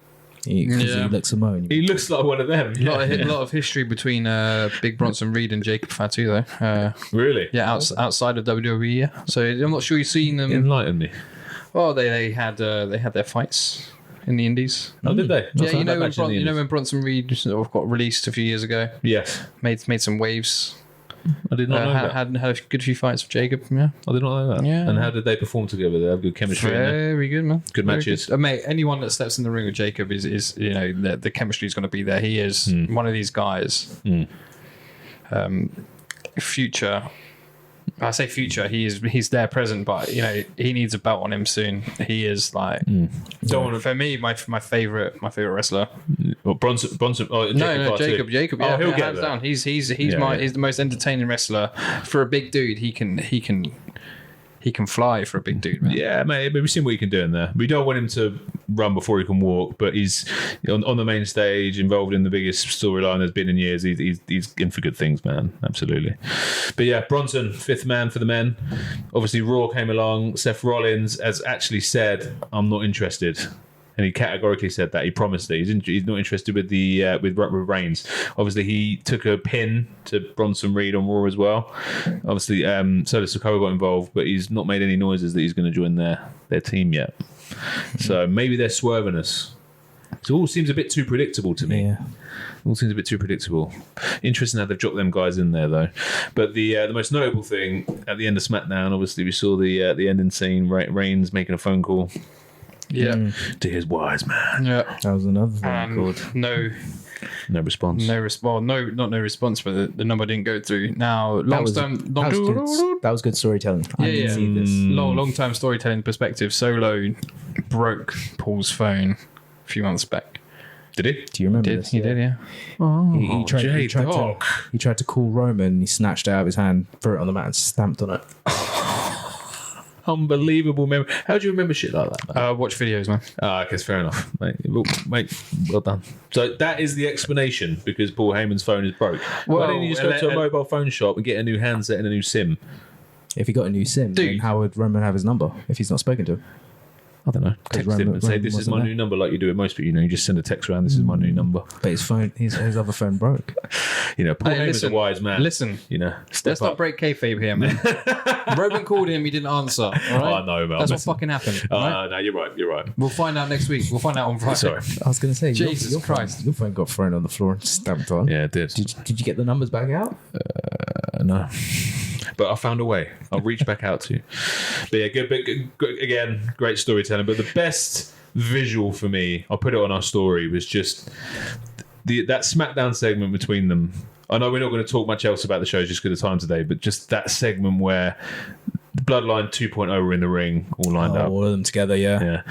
The OG Bloodline walked out together for the first time in months, man. So you got Reigns at the front, Usos at the back, Sammy just behind them.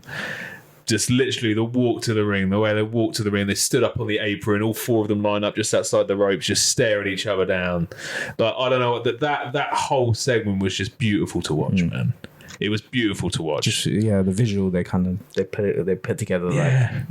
Reigns' entrance theme, like blaring throughout the arena. The crowd was so fucking hot. Like the arena was rumbling for that moment, man. It was like just a long-term war, and then they just brawled, didn't they? It was a brawl. Do you prefer, on a slightly same note, do you prefer Roman's new music or his old music? I prefer his old music, I'm not going to lie. Yeah, I think everyone does. His new music is just like very God modey type. He is God. I mean, he's not, is he? Like, I mean, he's not WWE right now. God, but WWE, he's a top boy. He's a top boy. Dog. Let's be honest, but I wouldn't say Cody's the top dog at the moment. Yeah. Where Cody is the poster boy right now. Yeah, of course. He's not the one driving the numbers, though. Do you think? No. Is he Aspinall or is he Jones right now? Well, that's it's a good comparison. But is he The Rock or is he Stone Cold? Yeah, exactly. It's the same thing. You got both of them. They'll probably main event Mania again next year, I'd imagine. But I prefer the old theme. Yeah, it's a bit dragged out, this new one, unfortunately. Yeah. I think we need to condense it a little bit. His aura's gone a little bit, perhaps. Nah, I think it's just the music. It's just the music. The music is, in my opinion, the music is hurting him. Really, I would say. I don't know. I mean, it's a godly, like you said, it's a godly portrayal of him. Yeah, it's epic. They try and make it very epic. I don't need 45 seconds of filler music for someone to walk out. You know what I mean? I don't need an empty stage and then he just walks out. I don't need that. Yeah, I get you. He needs something that's a bit more just like poppy. Slow build. His old theme, Shattered Glass. That's what he needs. His old theme just did it for me every single time because it was just I don't know, it's just good, man. Something about it. I know what you mean. But yeah, mate, but I suppose just that whole atmosphere, just just tells me that Survivor Series War Games. I can't wait for that match, man. Honestly, we've been building for that for months. But again, we'll get into that more next week because that's what it's all going to be about. Just to build for that. Did you guys see the Netflix trailer that dropped? They dropped it during the Tyson and Logan Paul fight. Yeah, I threw it on the story. Yeah, I have a thing that I want to kind of discuss about this. Actually, go for it. By the way, sorry, do you know how many views Tyson Paul and Mike Tyson got? Have they actually officially announced it? Yeah, announced it about 24 hours ago. Go on then. 108 million. 108 million. We're talking about pay-per-view buyers that's done about 2 million. Yeah, but it was already baked into something that people had for almost not for free. Yeah. It's not for free, but everybody, that's the thing that they're taking advantage of. It's like it's free. Which is what's also a thing. I know we don't cover boxing, but it's what I also think that in reality people can't complain about that fight too much. Yeah, I agree. People can whine in like it was it was a shit fight. It was crap. If you tuned in to see that fight and you were tuning in for free, didn't have to pay for it, and you were tuning in to see one of the greatest fights of all time, you there's something wrong with you. Yeah, and the thing is, if you're actually a boxing aficionado, everybody who was on the undercard were legitimate boxers, weren't they? Yes. So yeah. Which there were some good fights. Yeah, if you're someone who's like a very anti Jake Paul, then you could have watched the whole of the undercard and you would have been satisfied. Yeah. So like you say, nothing to complain about. That's it. But anyway, go on. The point that I was going to make is I didn't watch it, but the thing that I heard is there were a lot of technical problems, buffering issues, showing for a lot of people who were watching the event. Yeah. So it's like, I know that there's been some other announcements that were also happening for Netflix. Like they've got a Christmas game or for the NFL. They're showing some other big NFL games leading up over the holiday period. So like over Boxing Day and things like that. Yep. They need to sort that out. Yeah, WWE, I think, reached out to them on that, actually. So they said, obviously, look, there's buffering issues. We're going to be streaming our live events with you weekly. We can have the same problem. And I think their response was it will 100% be sorted by then. And if Raw is drawing the same kind of numbers as what Logan Paul and Mike Tyson did, it's a good problem to have. If they're getting 100+ million viewers every single week on Monday Night Raw, Jesus...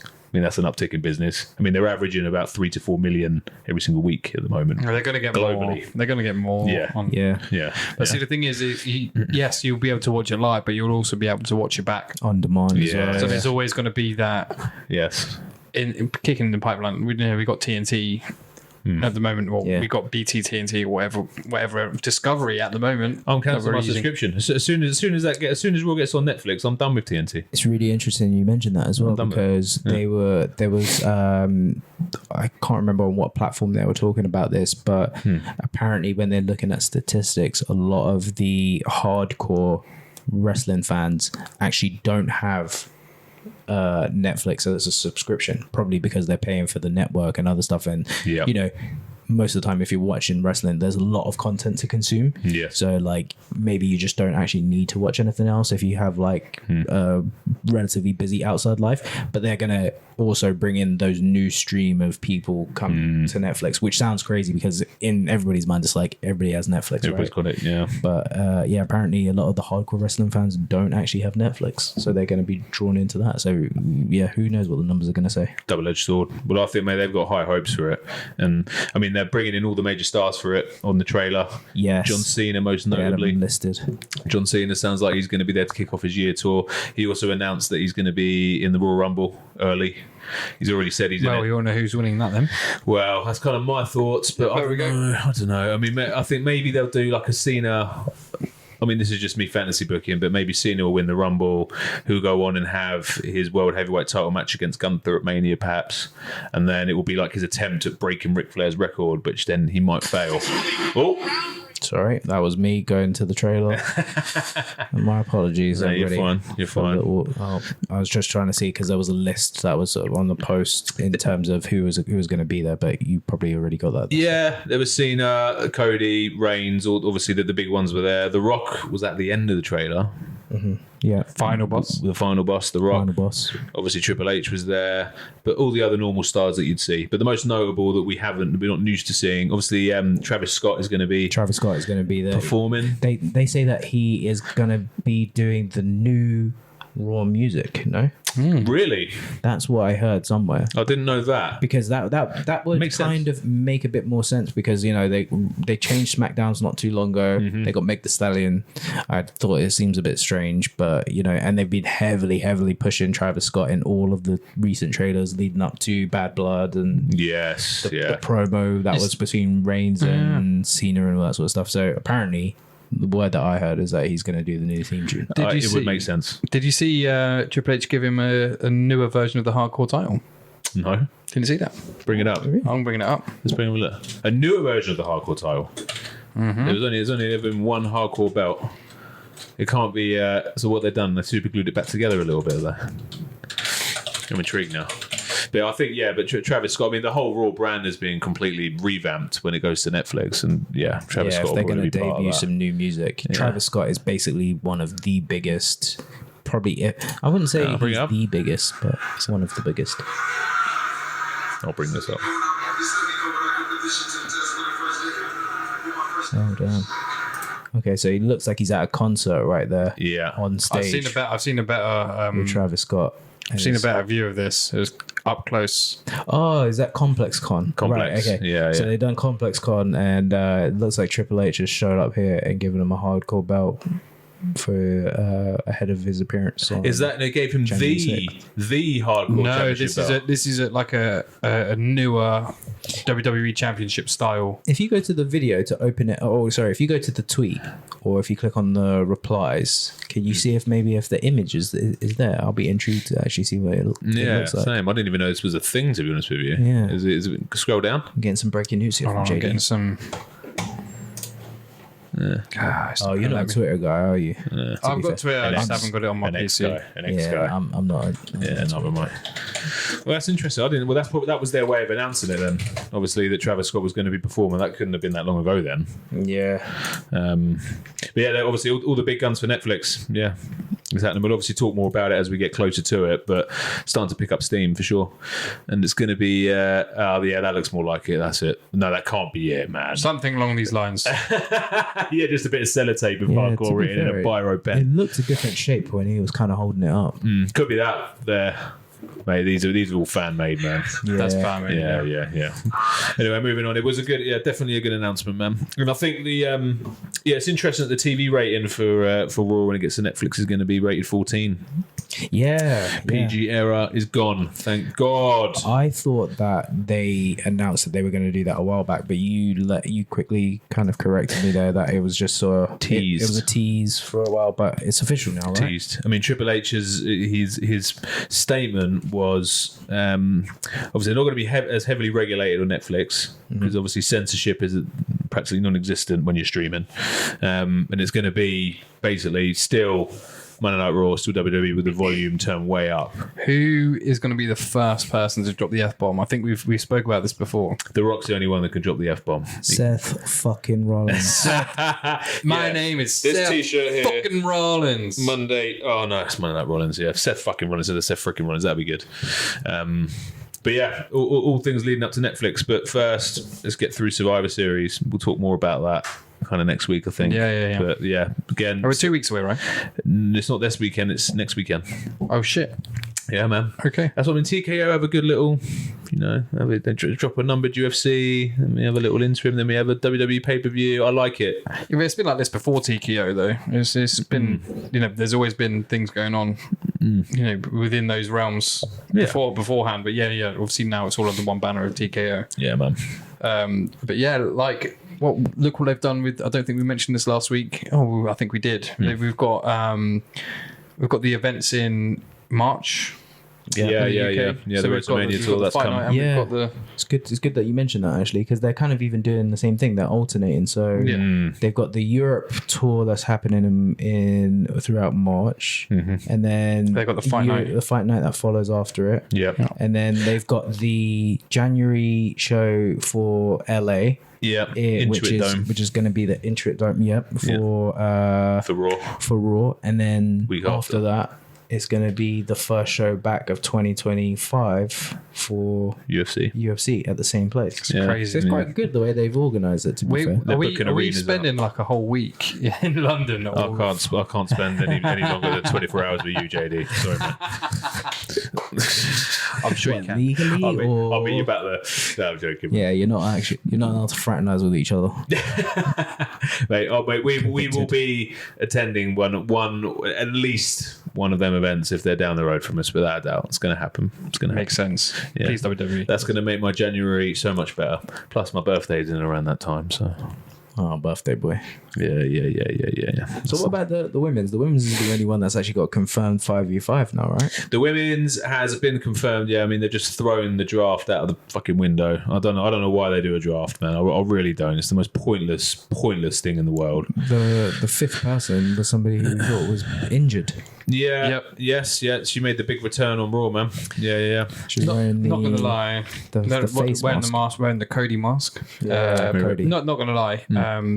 There's been some videos kicking about. Obviously, this Raw was pre-recorded off the back of last week. It was a double tape. Yeah, I saw Rhea turn up. Yeah, you always risk doing that with double tape as well, but they did that for Thanksgiving, didn't they? Which is, I'd rather them have the time, to be honest with you. But yeah, it's so who's actually in the women's 5v5? So it's Liv Morgan, Raquel Rodriguez, Nia Jax, Tiffany Stratton, Candice LeRae against Io Sky, Naomi, Jade Cargill, Bianca Belair, and Rhea. That's it. 5v5. Yeah. So they'll probably bookend both sides of the show. But yeah, it's building up nicely. But again, I think we're going to have 3 War Games matches, right? We're going to have no. We're not going to have Wyatt Sticks in Final Testament as a 5v5. There's a storyline developing, but I don't think they're going to War Games that. I think it'll be overkill if they do 3. Okay. I think it'd be overkill. But again, that's another storyline arc that's developing, which hopefully will come to a head. You've got obviously Gunther and Damian Priest for the title. That's been booked for Survivor Series. What other things are happening? There's Kevin Owens and Cody. That's the other side of the coin. Yeah. So yeah, there's been some developments. But next week, I think towards the final, when the final Raw and SmackDowns are going to be this week and come in, and then obviously there's another SmackDown next Friday. But the card would have taken complete shape, I think, by next Wednesday. We should hopefully find out who the 5th man is for the OG Bloodline as well at that point. Then we're going to start doing predictions, right? We'll do some predictions then for Survivor Series, yeah, absolutely. And we'll get the leagues running. So yeah, great weekend of UFC action for me though, man. That's what this week's been all about. Controversy to the max. Some great fights. Let's see what happens with Jones and Aspinall down the line.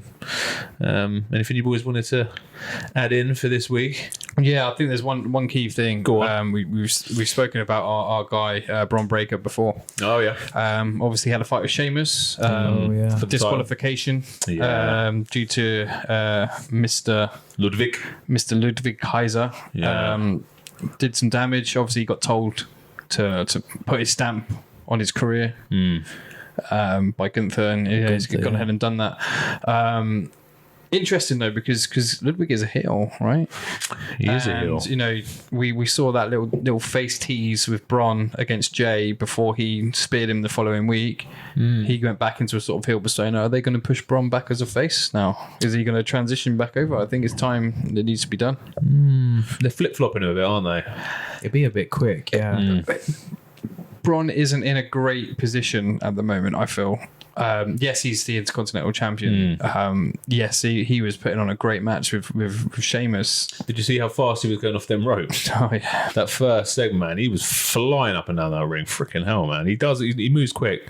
I don't know. I think he's in a bit of a spot now where he's built some steam up. He's just a badass. Comes out, kicks ass, goes to the back of the ring. He talks well in promos. Not much of a personality behind him yet, other than just a nice kicking machine.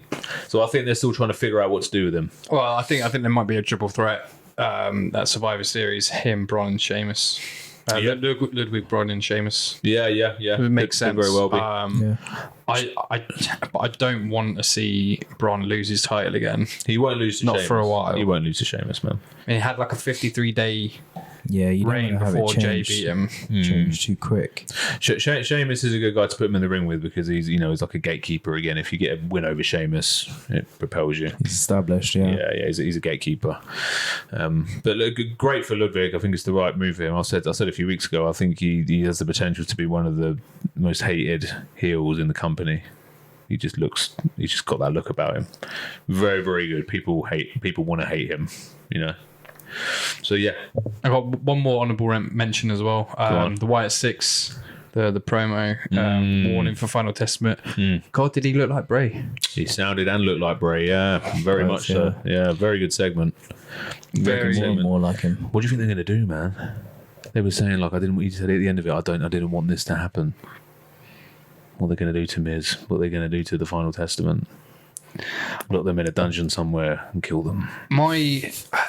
The weird thing is with the Wyatt Six or even with Bray Wyatt, it kind of hurts your steam anyway if you lose against them. Like bar LA Knight, Bray's last match was against LA Knight. It was a weird match to watch. Did it affect LA Knight outside of it afterwards? Not really. No. We didn't hear from him for a few weeks, and he came back as if nothing had happened. Yeah. So are you talking about when Bray Wyatt had the match with Yeah, that was like a few years ago, wasn't it? Yeah.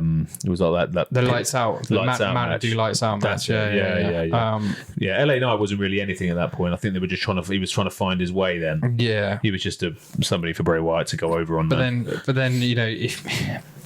if it's a tough feud really. If it's a faction versus faction, one faction is going to look worse off. I think first and foremost they will do Uncle Howdy against the Miz, and just let the Miz take a pin. Again, the Miz is like another gatekeeper, is like a Sheamus. If you get anyone over Miz, you're propelling yourself. You're moving forward. I think they'll do that first, and then maybe they'll get stables involved. I think there's a build up for Survivor Series, man. Like that's what I'm thinking. But if they do a War Games with them, it's a bit too early. I'd say. Yeah, we'll see. The women's side is a different story because they're all established in their own right. We've only just scratched the surface with the Wyatt Six and the Final Testament. I don't think they're ready for a War Games per se. I would like. It's one of those things. Obviously, previously I've just said before. I think it would be good for them, but the more I think about it, the more I'm thinking how they're going to go with it. They've got 2 weeks left, so I don't think they're going to be doing a War Games match with them. But I think there's definitely a program for them down the line. There's a big match for them down the line. Without a doubt, it's coming.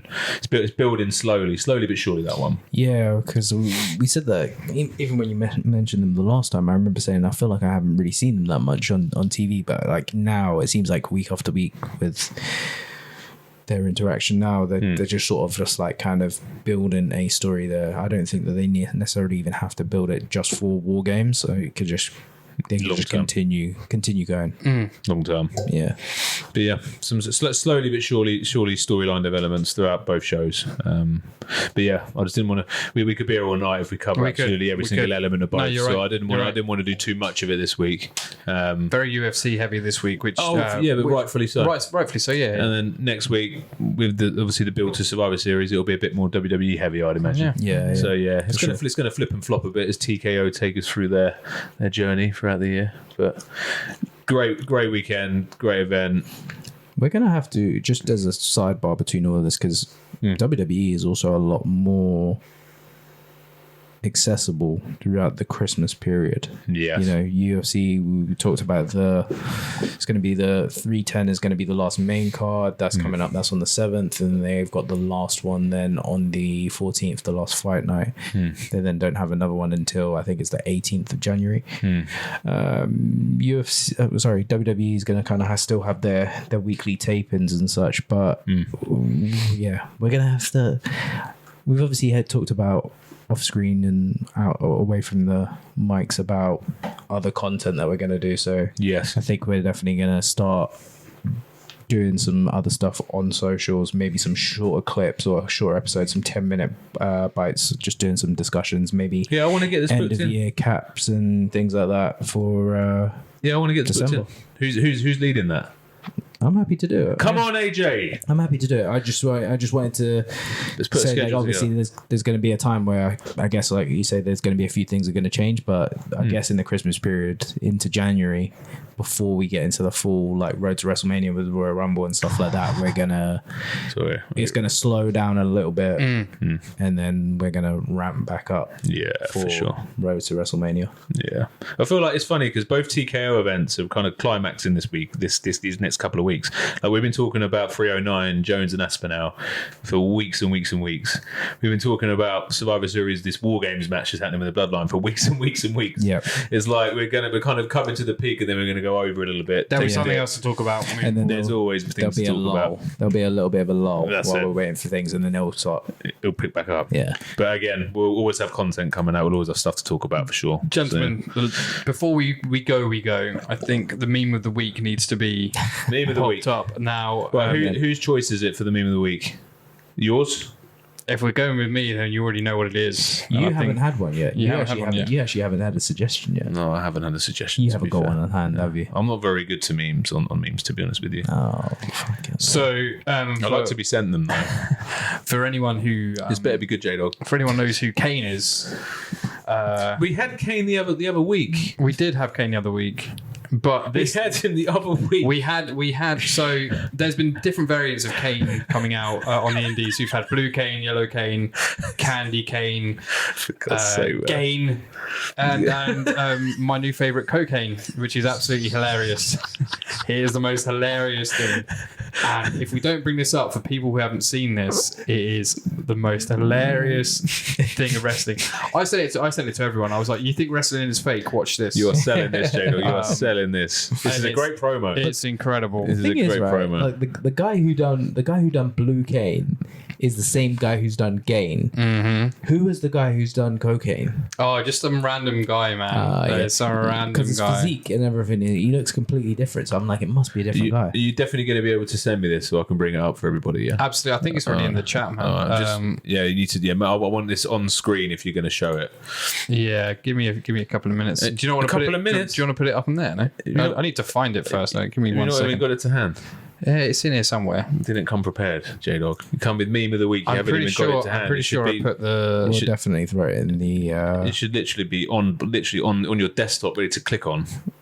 It's terrible preparation here. It's not even on I can't believe you're searching cocaine in our group. Crazy, man. Where was it? It's one of these. Oh, my God. This is not the... Here you go. Okay, you got it.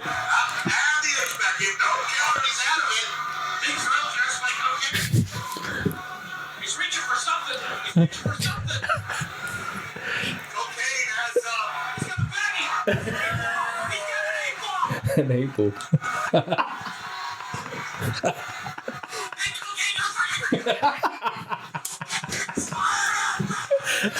Oh, fuck it. Yeah. It's going to 1, 2, 3.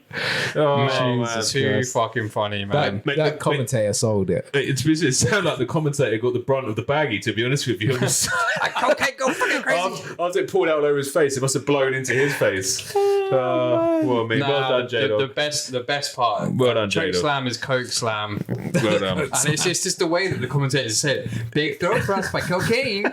It's like, they're taking the piss. But it's so funny. So funny, man. Well, listen, on that note, boys, as I'm going to sign out. Yeah, that was Slock Off, man. But episode 10. That was superb. Thank you for the finish. Episode 10. Are we going to have a sign for episode 11? We will have that sign. It's been ordered. That neon is going to be there next week. We said it was going to be here for episode 10, but we're hoping it's going to be for the break-in for the next 10. For the double digits. So, but what we could say is now we've completed episode 10. Now we get it. Okay. Yeah. Just because the delivery was late, let's just make it that way. Yeah, it wasn't our fault. We did actually order it. Because technically we would have had it and put it on the wall, and we would have only completed 9 episodes. So it actually makes sense. Okay. Episode 11, there will be a neon on the wall. And on that note, I look forward to it. See you next week, boys.